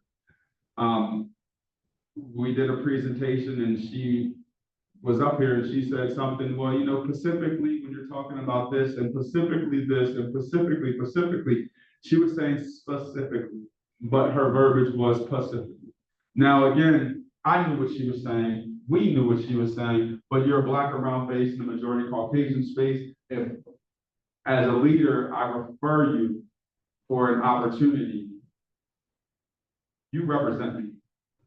If you don't speak well, present well, email well, I'm not going to refer you for an opportunity, right? So, when we talk about a lot of these things with communication and why I'm so black and white with this is because most of this stuff comes down to how we manage our time. Do you give yourself enough time to revise? Do you give yourself enough time? A challenge for me, I'm a talk to thinker. Do I give myself enough time to actually think out before I communicate? Strong communication skills are the most desired competencies in employers' views. They're critical to effective job placement, performance, and career advancement. All right, corporate America, as you guys know, is chess, not checkers. It's not what you know or who you know, but who knows you.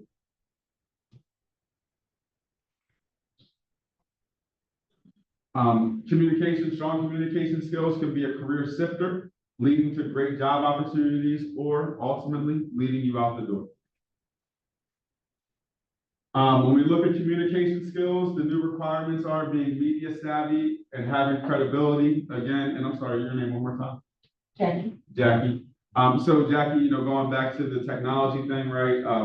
We have to learn this stuff, right? I know there's a lot of students that have issues with, in the ADP program, like you got to go back and teach, you got to learn how to use Canvas, and they're making an update on Canvas next year, I believe, which I just found out this week, and they've known about this and haven't communicated this stuff. But either way, you always got to learn what's going on with the new technology, right? The only thing that remains the same is change.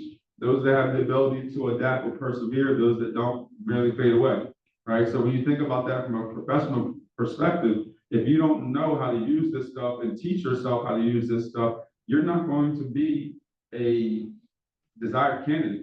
And, on the job market, your opportunities are going to fade away, right? And I mean, nowadays, we have no excuse, right? As long as you have access to the internet, which pretty much, even if you don't have it at home, you can go somewhere and get access to it. And I guarantee all of us have access to a cell phone, so I don't need a computer anymore. And if I got a cell phone, I got YouTube University, and YouTube University will teach me anything. I just got to sit down, listen, and take notes, all right? So, the same thing, and again, my challenge you guys to be academics, not students. We go into corporate America and we say, I showed up on time, I did my job, and I did it at a high level, pay me more money, promote me. I'm not paying you more money or promoting you because you did your job, and you did your job well. I'm paying you more money and promoting you because you're a skill set. You add value to the corporation, you add value to the team, you save money, you bring in money, right? What do you actually bring to the table? And if you don't bring any of those things, this is that corporate entrepreneurship and academic, the power of being an academic and a business major is you can teach yourself how to do things that are advantageous for a business. The digital revolution, social media is playing an increasingly prominent role in business. I've seen social media basically be a help for people getting access to jobs. I've had an individual previously who applied for a job. My CIO at the time looked at the first thing, you meet somebody, they give you a business card. What's the first thing you're going to do? Probably when you go home, you what? Go to social media, what you Google, right? So if you submit an application and your resume, your recruiters are recruiting you or Googling you. Well, my CIO, this guy's interviewed once, liked the guy, he introduced or gave the resume to the team. Well, he actually ended up going and researching him. He went to his Facebook page and he was doing a keg stand on his Facebook page, like as his profile. If you don't know what a keg stand, on a keg, you're doing a handstand and you're chugging the beer with the handstand, PWI college days.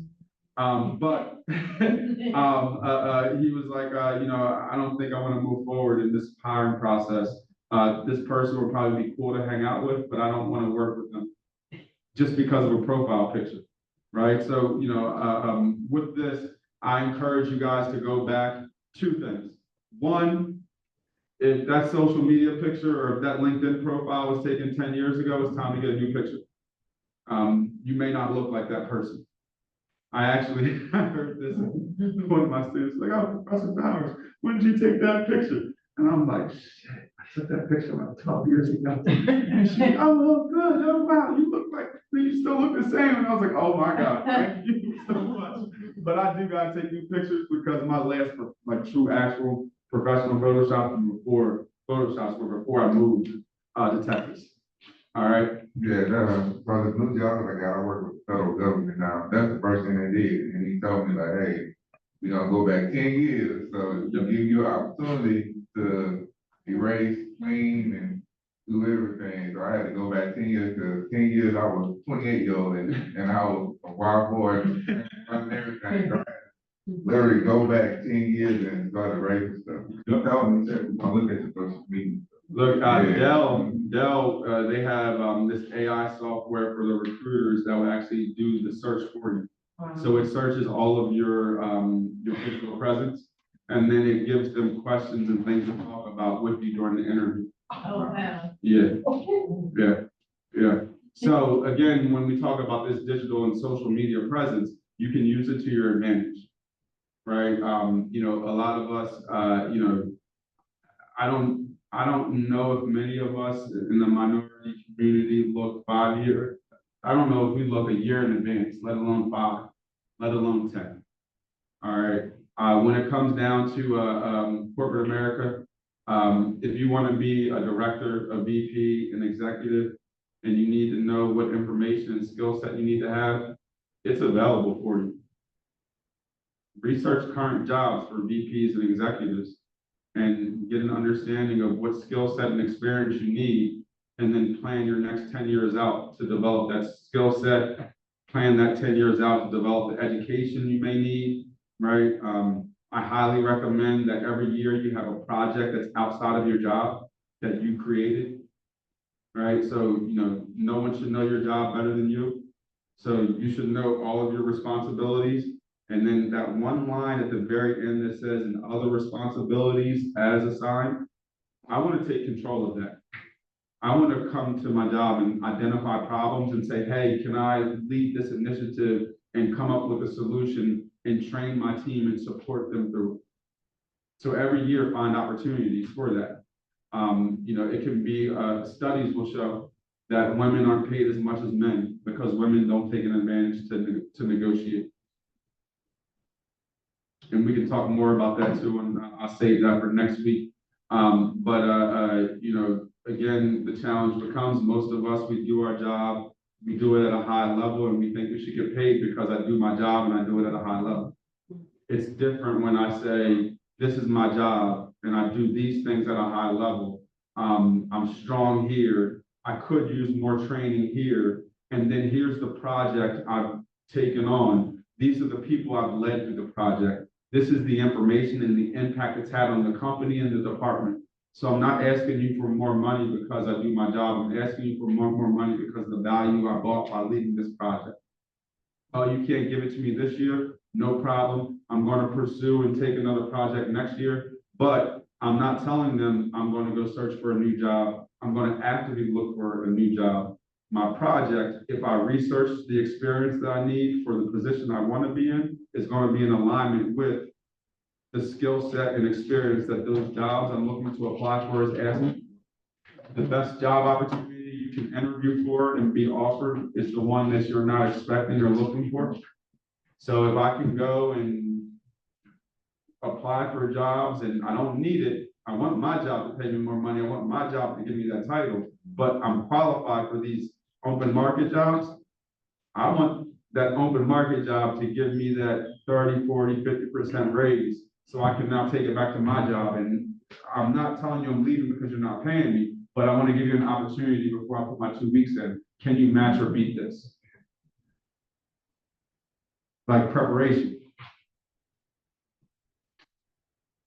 Let me see here.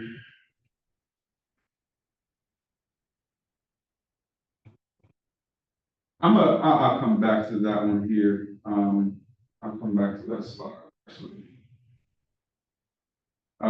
As you guys know, advantages of a college degree, there's a higher lifetime earnings, less unemployment, wider variety of career options. I don't believe this right now. We're going into a society now where you don't need a college degree to get some of these job positions, but if you want to manage, you need a college degree to get home or put your foot in the door. Right, so unless you've been there for long enough time or you know the right people, then you don't need any of that stuff. Right, so a college degree is, a filtration system. All right, but again, what I think the challenge and how you thrive as a college student, or how you thrive, is by being an academic, not a student. So students, I wouldn't agree with this. I don't think students earn higher over a lifetime. I don't think students have less unemployment, because students just show up and do what you tell them to do. The ones that actually show up, learn, apply, and teach are the ones that thrive. I think that is all I wanted to get through here. You guys will, we'll talk more about this, and I don't really need to go through this, but many of us are poor listeners. We listen at only 25 to 50% efficiency. Poor listening skills affect professional relationships, and costly errors may result from poor listening habits. So again, when we talk about this course, and even as we go through some exercises and assignments, how can we apply what the book is talking about? Right? I mean, we've heard, God gave you 2 ears and 1 mouth for a reason, right? So you can listen twice as much as you talk. Do we actually apply that, especially in corporate America? If you can listen and hear people, I mean, I know, we probably all know people that have lucrative careers in sales. And really, there's only 2 skill sets that you need to make good money in sales: listen and tell stories. If I can listen to you and identify and tell stories that align with that, I can sell you anything. I'd argue, the same thing is having that skill set in corporate America, right? The more you can listen and find out the problems of those in leadership, you can create your own solutions that bolster your career. Barriers to effective listening: you have grandstanding, physical barriers, psychological barriers, language barriers, nonverbal. There's all these things going on when we're communicating with people, right? So again, when we talk about different types of communication styles, you have the talk to thinker versus the think to talker. But now we're adding all these things into the communication atmosphere, excuse me. So now we're talking, I'm gonna think the talker, I'm gonna talk to thinker, you're gonna think the talker, but then there's this bell that goes off every hour on the hour, and we're having a conversation, you're not listening. Then there's, somebody, you're paying attention to that. Then there's, this slide, and it has all this stuff up on here, right? Do I listen to the person up here, or do I read the words? There's all this stuff going on that's interrupting how we listen. And it doesn't get any better when we start pulling this thing out, right? Because this thing is vibrating, beeping, it's, Instagram's calling you, Facebook's calling you, like all this stuff is, here to be so, now we can be so much disconnected and not listening to people. But again, I challenge you over and over again, at what cost?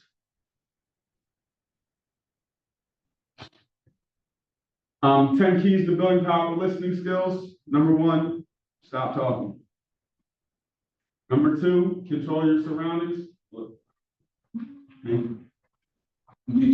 Demetri. Control your surroundings. Be receptive and keep an open mind. Listen for main points. And capitalize on lag time.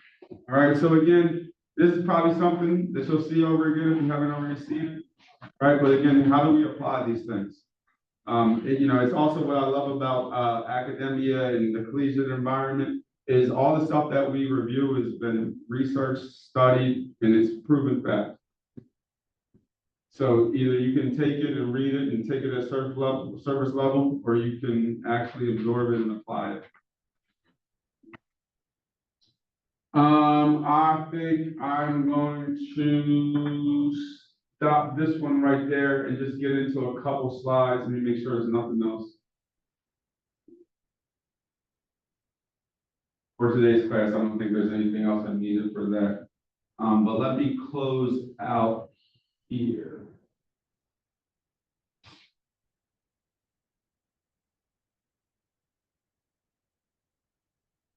And so Gustavo, right? Yes, sir.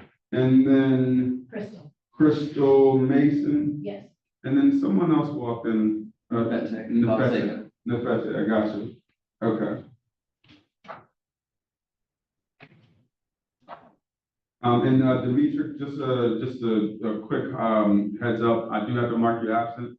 We're probably only going to be here for another like 30 minutes, and I'll open up the rest of the class. But typically, anything like when we get past the 6:30 mark, I'll mark you late, and then anything after like that 7:15, like we're in the danger zone, and it's a 4-hour class period, and I'm supposed to take attendance every hour, but I only have the capability to either mark you late or absent. It's okay. I had communicated with George that my work schedule, I was used to having the Wednesdays off on Thursday, and I stay later. Okay, all right, well, just to make sure, and it's only 4 more classes after this, so you can't miss another one. I got you. All right.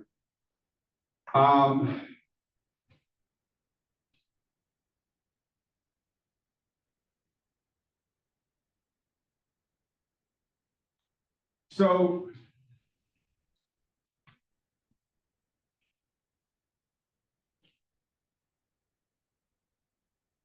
I'm going to just touch on this. How do I want to go about this?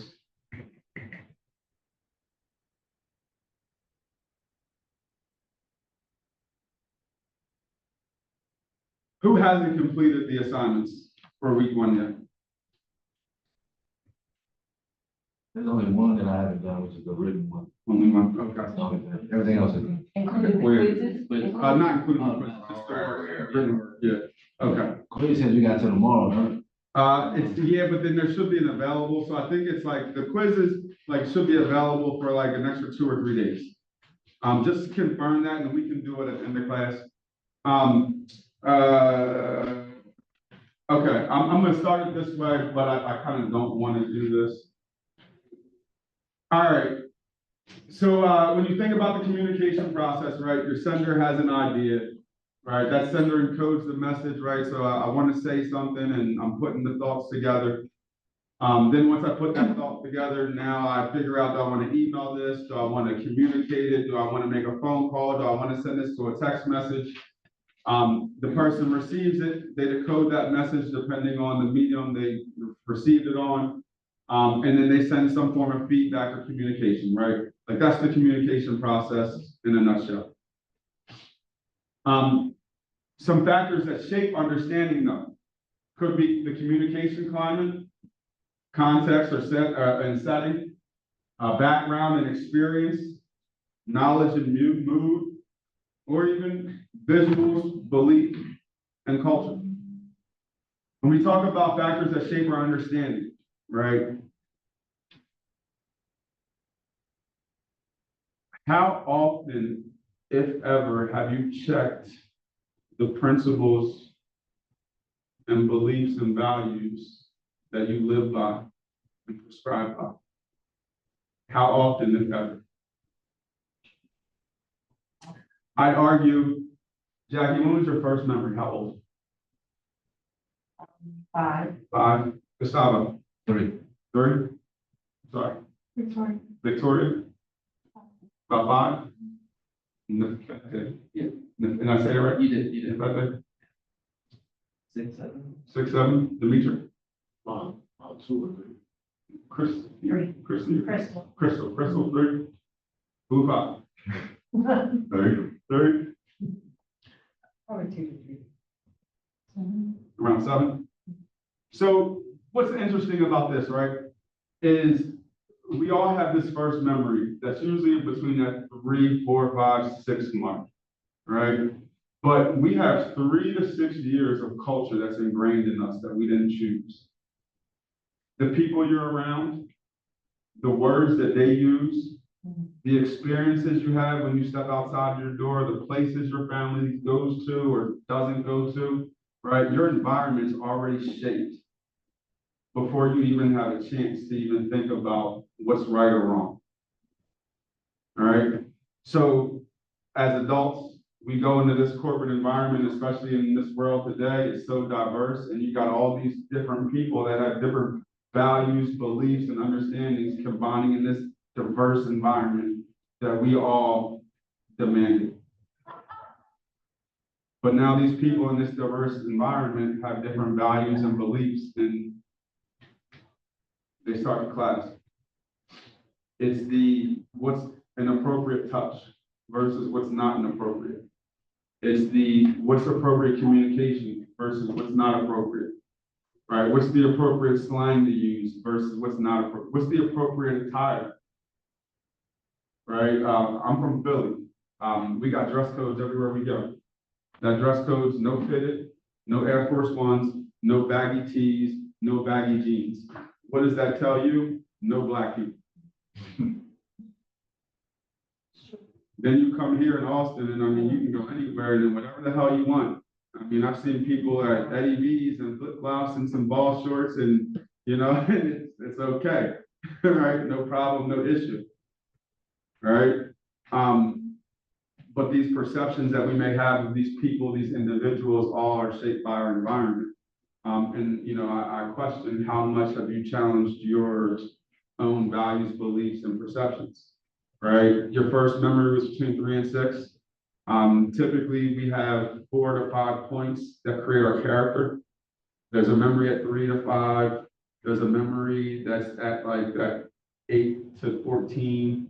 There's one that's at that 16 to 21, and then typically that, you know, the decade changing years add to our character, right? And there's these stories that it's I went to middle school dance, and the girls were over here and the guys were over there, and you know, I'm sitting here with the fellas, and I saw a girl, and I walked across the room, and I went to go ask her to dance, and I had all the guys laughing, snickering, and she told me no, and I had to walk back. And you know what? I'm never asking a girl to dance again, because girls, this always happens this way, or right? You come in these experiences and it shapes your beliefs.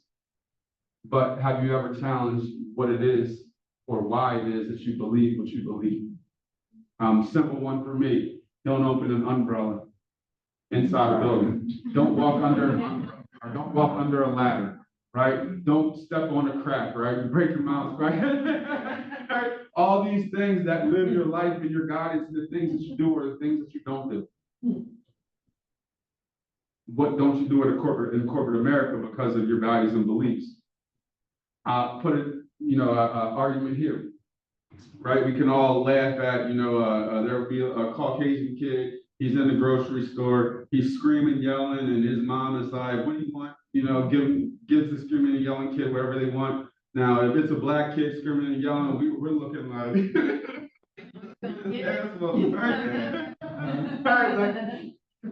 let's take a journey in the children as they grow up, right? That black or brown child was taught, if you work hard, what will happen? You work hard, you get paid for it. You work hard, you get rewarded. Where the Caucasian kid, if you have a tantrum, you get what you want.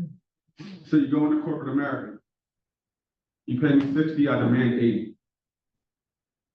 The Caucasian guy, you're not going to give me 80.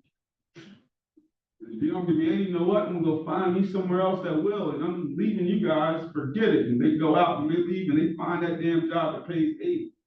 And they get it and they leave. But when you've been taught that if you work hard, you'll be paid and rewarded, I go in, I ask for a raise, my boss says no, they give me a reason why, and what do? I put my head down, I work harder, I'm more stressed, I'm upset, I feel that the people around me aren't as qualified, but they're paid more, or I'm not paid where I should be. I'm not happy. I told you guys in the very beginning that happy people earn more over the history of their career. You're in this stressed out environment, you're not happy. What's your production like in the company?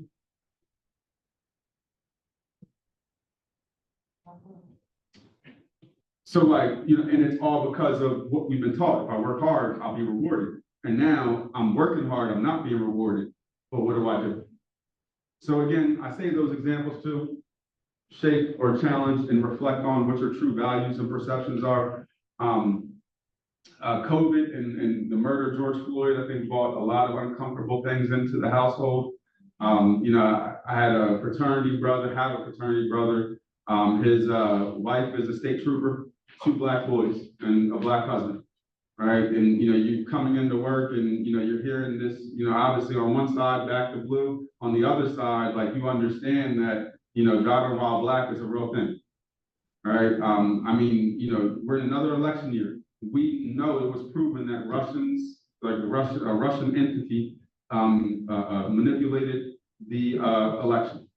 What they did was they sent, during Trump's campaign, they sent a lot of, you know, you'll remember there was a lot of police brutality amongst black citizens that were all over social media. Well, what happened is they found that if they inspired or if they fueled this chaos, that it would tip the scale for African Americans not to vote for the Democrat Party and to vote for ultimately Republicans. Or it basically caused us to abstain from voting, period. Why vote for a country that doesn't represent you? Rig the election, quote unquote, but manipulate the election, I'll say, not rig.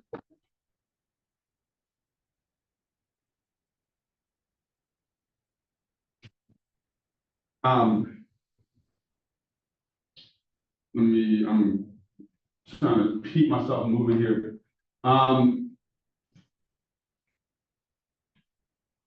So let me talk here and then I'll go into my last slide and wrap this up. So overcoming some communication obstacles, understand that communication isn't perfect, right? If I ask you what's the first thing I said between 6:05 and 6:25, anybody know?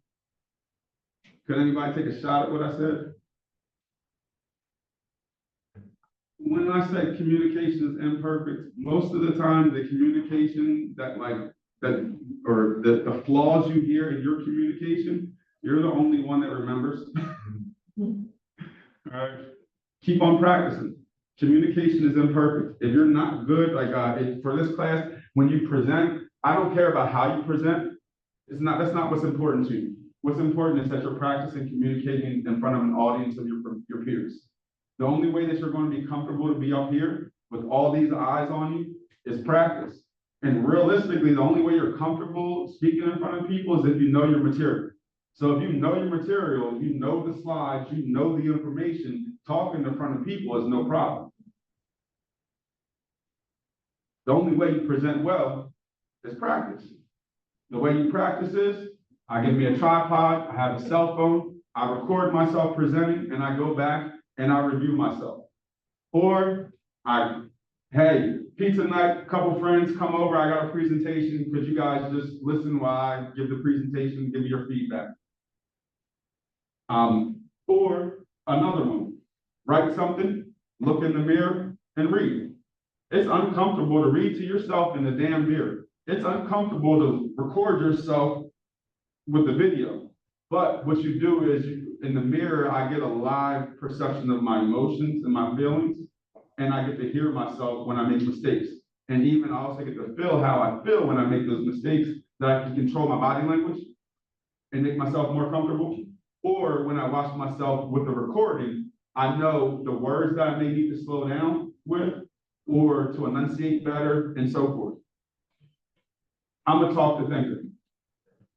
I'm trying to get a lot of information out in a little bit of time, so I even started speeding up my conversation a little bit. I apologize. I really am trying to get you guys out of here, like in the next 5 minutes. However, I know I'm a talk to thinker, and because I'm a talk to thinker, I use a lot of filler words. I say and a lot. I can cut it off easy. Being patient and comfortable with the space. The most uncomfortable, but the most powerful thing you have is a pause. But that pause is so uncomfortable in an active conversation. But in that pause, I give you a chance to think. I give you a chance to process. I give myself a chance to think, process, and so forth, right? But just slowing down, literally, in this example, I didn't say or and the way I controlled it, I paused. So being comfortable with that pause is very powerful. Adapt the message to the receiver. You'll hear this over and over and over again when we talk about communication. People don't care about you, they care about themselves.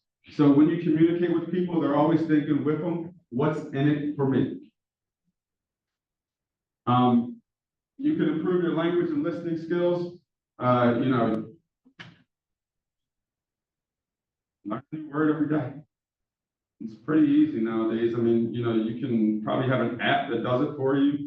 You don't have to go directly to a Webster's dictionary and start choosing random words.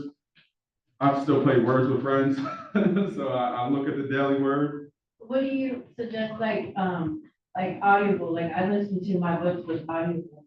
I think that helps a little bit with listening skills, especially if you listen to the book more than once. Yes, agreed.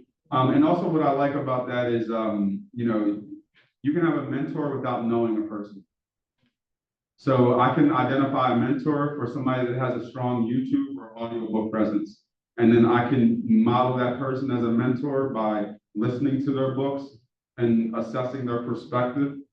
And also listening to other authors and professionals helps to grow not only your own vocabulary and experience, it gives you familiarity with various subject matters. We have talked about this.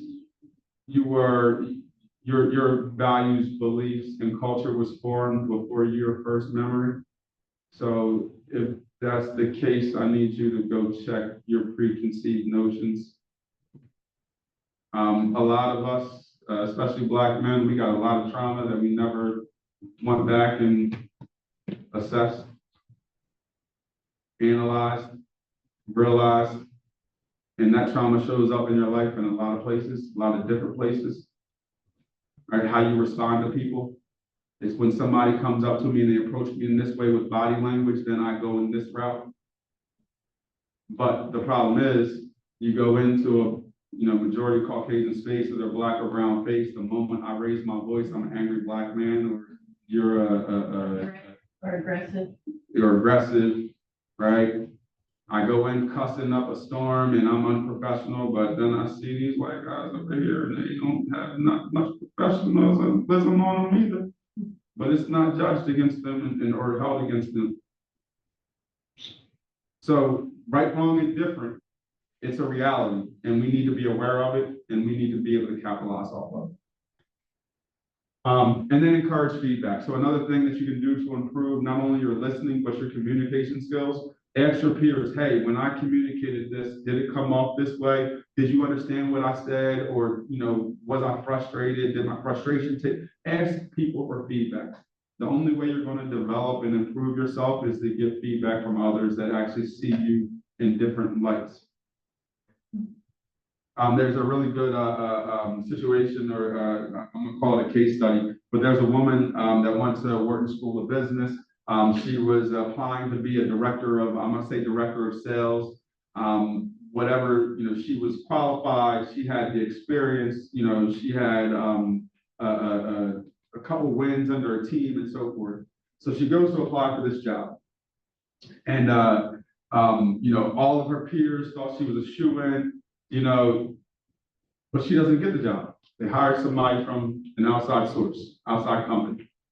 So she goes to the hiring manager and she asks him, she said, hey, you know, I applied for this job. I've been here for this years. These are the things that I completed. Can you tell me, just in case this opportunity comes up again, can you please let me know what I can do to improve myself so that, you know, if this does come up again, I can be a qualified candidate that you're looking for. The guy goes, well, for this position, I needed somebody that has a little bit more grit, right? You know, you're going to be leading people. So, you know, you have to be tough on, you know, giving feedback, right? But you got to be, you know, a coach and a mentor. And then finally, I want somebody that can, he uses others, you know, let's say that's determined.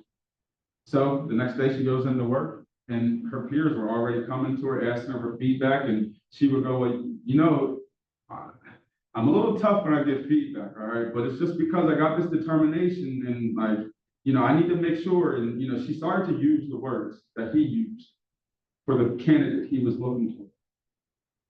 2 years later, the job opened up. She got the job. So my argument is it what they say or what you say? If I opened up this class and I said, hey, I'm Professor Bowers, I'm a piece of shit professor, but you're going to learn a lot. Right? And I opened up this class, and all of my classes I opened up. Eventually, you're going to go on campus and somebody's going to say, hey, what do you think about Professor Bowers? What are you going to say? Now, is it what they said or what I said? So, you know, again, when we talk about this communication things, and, you know, we know, you know, Christian-based university, the power of your tongue, you know, it's life or death, but, you know, the things that we say, right? I could be, you know, oh, I'm such a bad writer, I'm a bad communicator, I'm bad at this, I'm bad at that, I'm in corporate America, we're at lunch, you know, I'm not really strong at writing, I'm not really strong at presenting, and then all of a sudden there's an opportunity to write and present, and I want that opportunity. Do you think somebody's going to volunteer my name? I already told them I'm not good at, or I'm not strong at, all right? And I'd argue it's not that you're not good at writing, it's you probably never put any time or effort in trying to become a better writer. It's not that you're not good at speaking, you probably never put any time or effort to become a better communicator. So, and I'll close here. This class is going to be based off of this 3x3 writing process. This is from next week on, everything that you do is going to be written using the 3x3 writing process. The first part of the 3x3 writing process is to pre-write.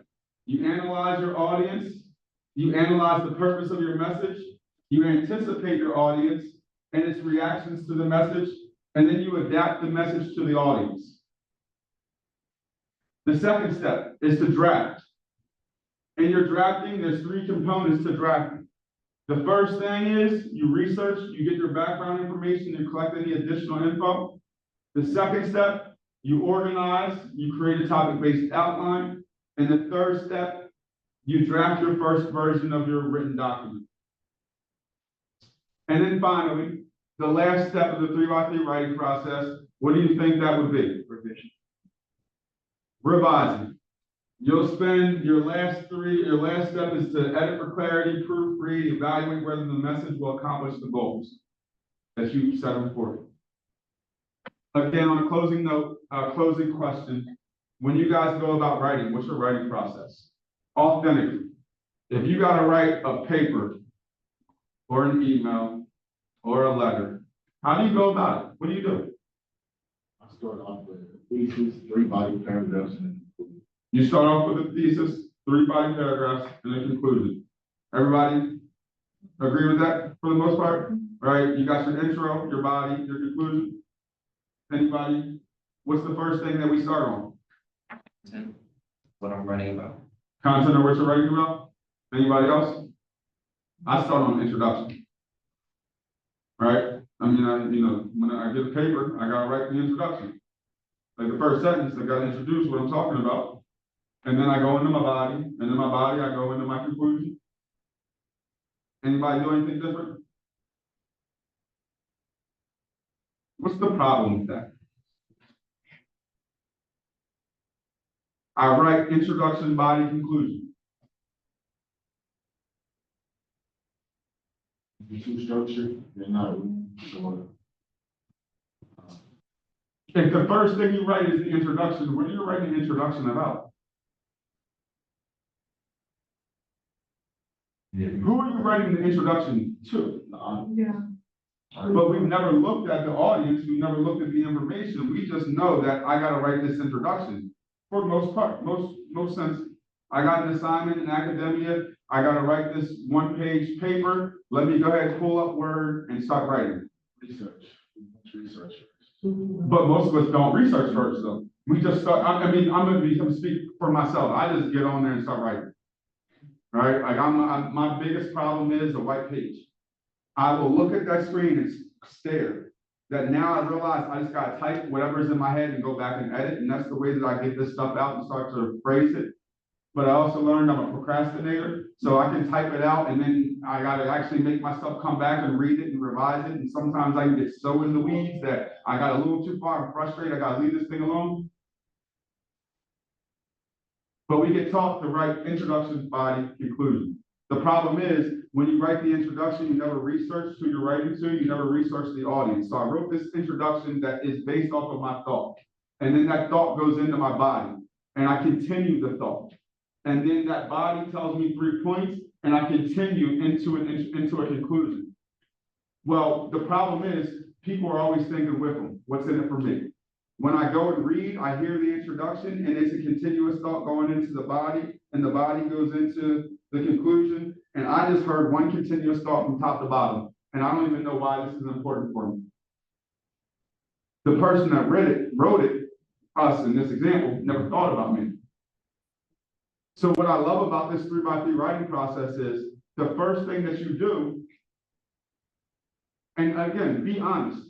Like with yourself, you don't have to answer this question. We'll go into this material again next week. I'll start off here.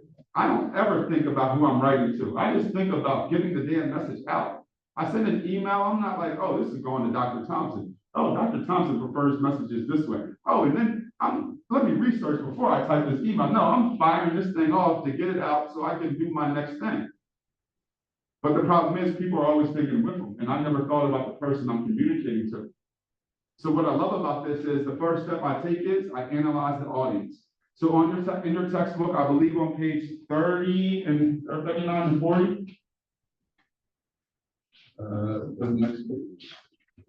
So on page 40, there's a figure 2.2. There's these 3 steps. It gives you the pre-writing questions. So the first question is, what is your purpose? What do you want the receiver to do or believe? What channel should you choose to communicate? What are the benefits or barriers of each channel? There's a series of 12 questions that I'm going to ask before I even consider what the method or typing my message. So the first thing we do is we profile the audience, we analyze the audience, we adapt our message to that audience. The second thing we do, I know my audience. Now I'm going to research what it is I want to tell my audience. Again, most of us, we start at the intro, right? I do my research when I get to the body.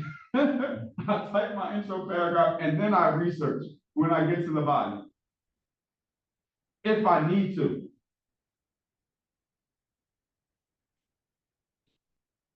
So in here, I'm thinking about the people first. I'm thinking about the audience first. Then I'm researching my information. I set my intention. I want to tell the audience how to start up a business before quitting their day job. They're going to receive this way. They're going to receive this neutral. The audience doesn't know me. So when I go to research, what am I probably going to research first? I know the information I want to tell them, but they don't know me. Maybe I know something about them. Maybe I know the company they work for, the bank they bank at, or the businesses they're looking to start. So now I start to research and tie my message to the audience. But I'm not writing anything. I'm just getting my ideas and research together. Then I do my topic-based outline. So my outline, when I get here, again, most of us start at the outline, intro, body, conclusion. When I get here, I know the audience, I know how they're gonna receive the message. Why is that important? Why is it important to analyze or to Until they get anticipate? engaged. You can let them get engaged and just picks up on the information that we're talking to them about. Engagement, but what else? If I gotta tell you the best news in the world, right? Everybody next week, we're not gonna have class. All right? You wanna hear that, you love that. Compared to, if I gotta tell you bad news, everybody, yes, the class started a week late, but everybody's assignments for the first week are gonna be marked negative, and you guys all receive zeros. One thing, I'm giving you good news. You're happy. You want the good news directly. The other thing, I got bad news. If I give you bad news directly, hey, you guys are missing this assignment. You came in, the course got on my calendar a week late, but you guys all get a zero for this assignment. If I come out directly for that information, what are you guys gonna be acting like, or how are you gonna be feeling?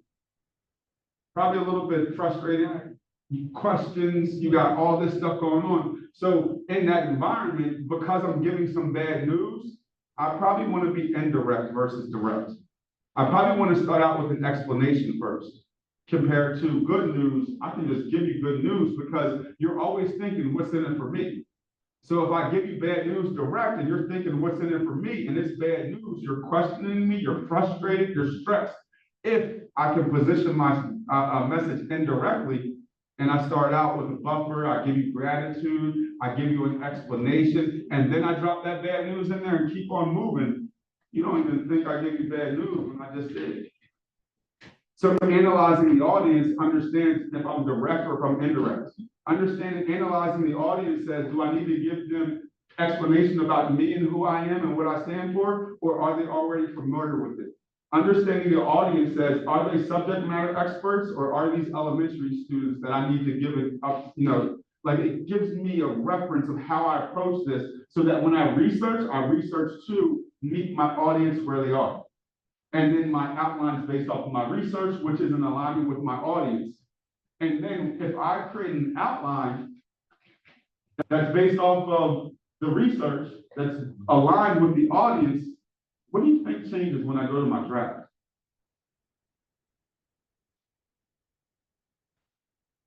How does that change your writing process? I don't think it does. Why not? Because once you've done all that, you basically create. So it changes my writing process because my first writing process was to stare at a white paper and just start typing. This one, if I go through this process, by the time I get to that organized, I do the topic-based outline, I'm gonna type the whole paper. Now I just gotta put it together, make sure it's parallel, make sure it builds on, it's coherent. And then when I revise, I'm revising based off of the fluidity of my paper, not the content of what's in there. And even if it's, maybe I want to change the order of certain things, like I can do that for my outline and still, I'm just connecting the sentences and I don't have to add any fluff. Because the structure's there, I just need to make sure it's coherent. So I'm gonna stop there. I'm sorry, I'm a half hour over what I said I would be, and I'm pretty sure 20 minutes over what I said I would be. I'm gonna stop there. This is just, again, to give you an introduction to the class. I wanna give you guys time on the back end that if you haven't started those assignments that you can. So give me 10 more minutes just to review those assignments. And then I'm gonna open up for questions, and then if y'all are like, yeah, we don't got no questions, I'm gonna sneak my ass out of here, and then I'm gonna say, y'all stay here to finish your work if you haven't started it. But if you wanna go home, you can, but know that I don't accept late assignments, and if you either did it or you didn't. Okay? But before I get into the next assignments, any questions? My first question, that quiz is due tonight, or is the assignment? We'll look and I'll look, I'm pretty sure it's available. I intentionally made it due before class because I need to understand where my 4.0s versus my 2.0s and then filter from there. I like to identify my problem students quickly. So I don't like, I'm not tripping if you did the assignment, didn't do the assignment. I just need to know what I'm working with week 1 versus week 5.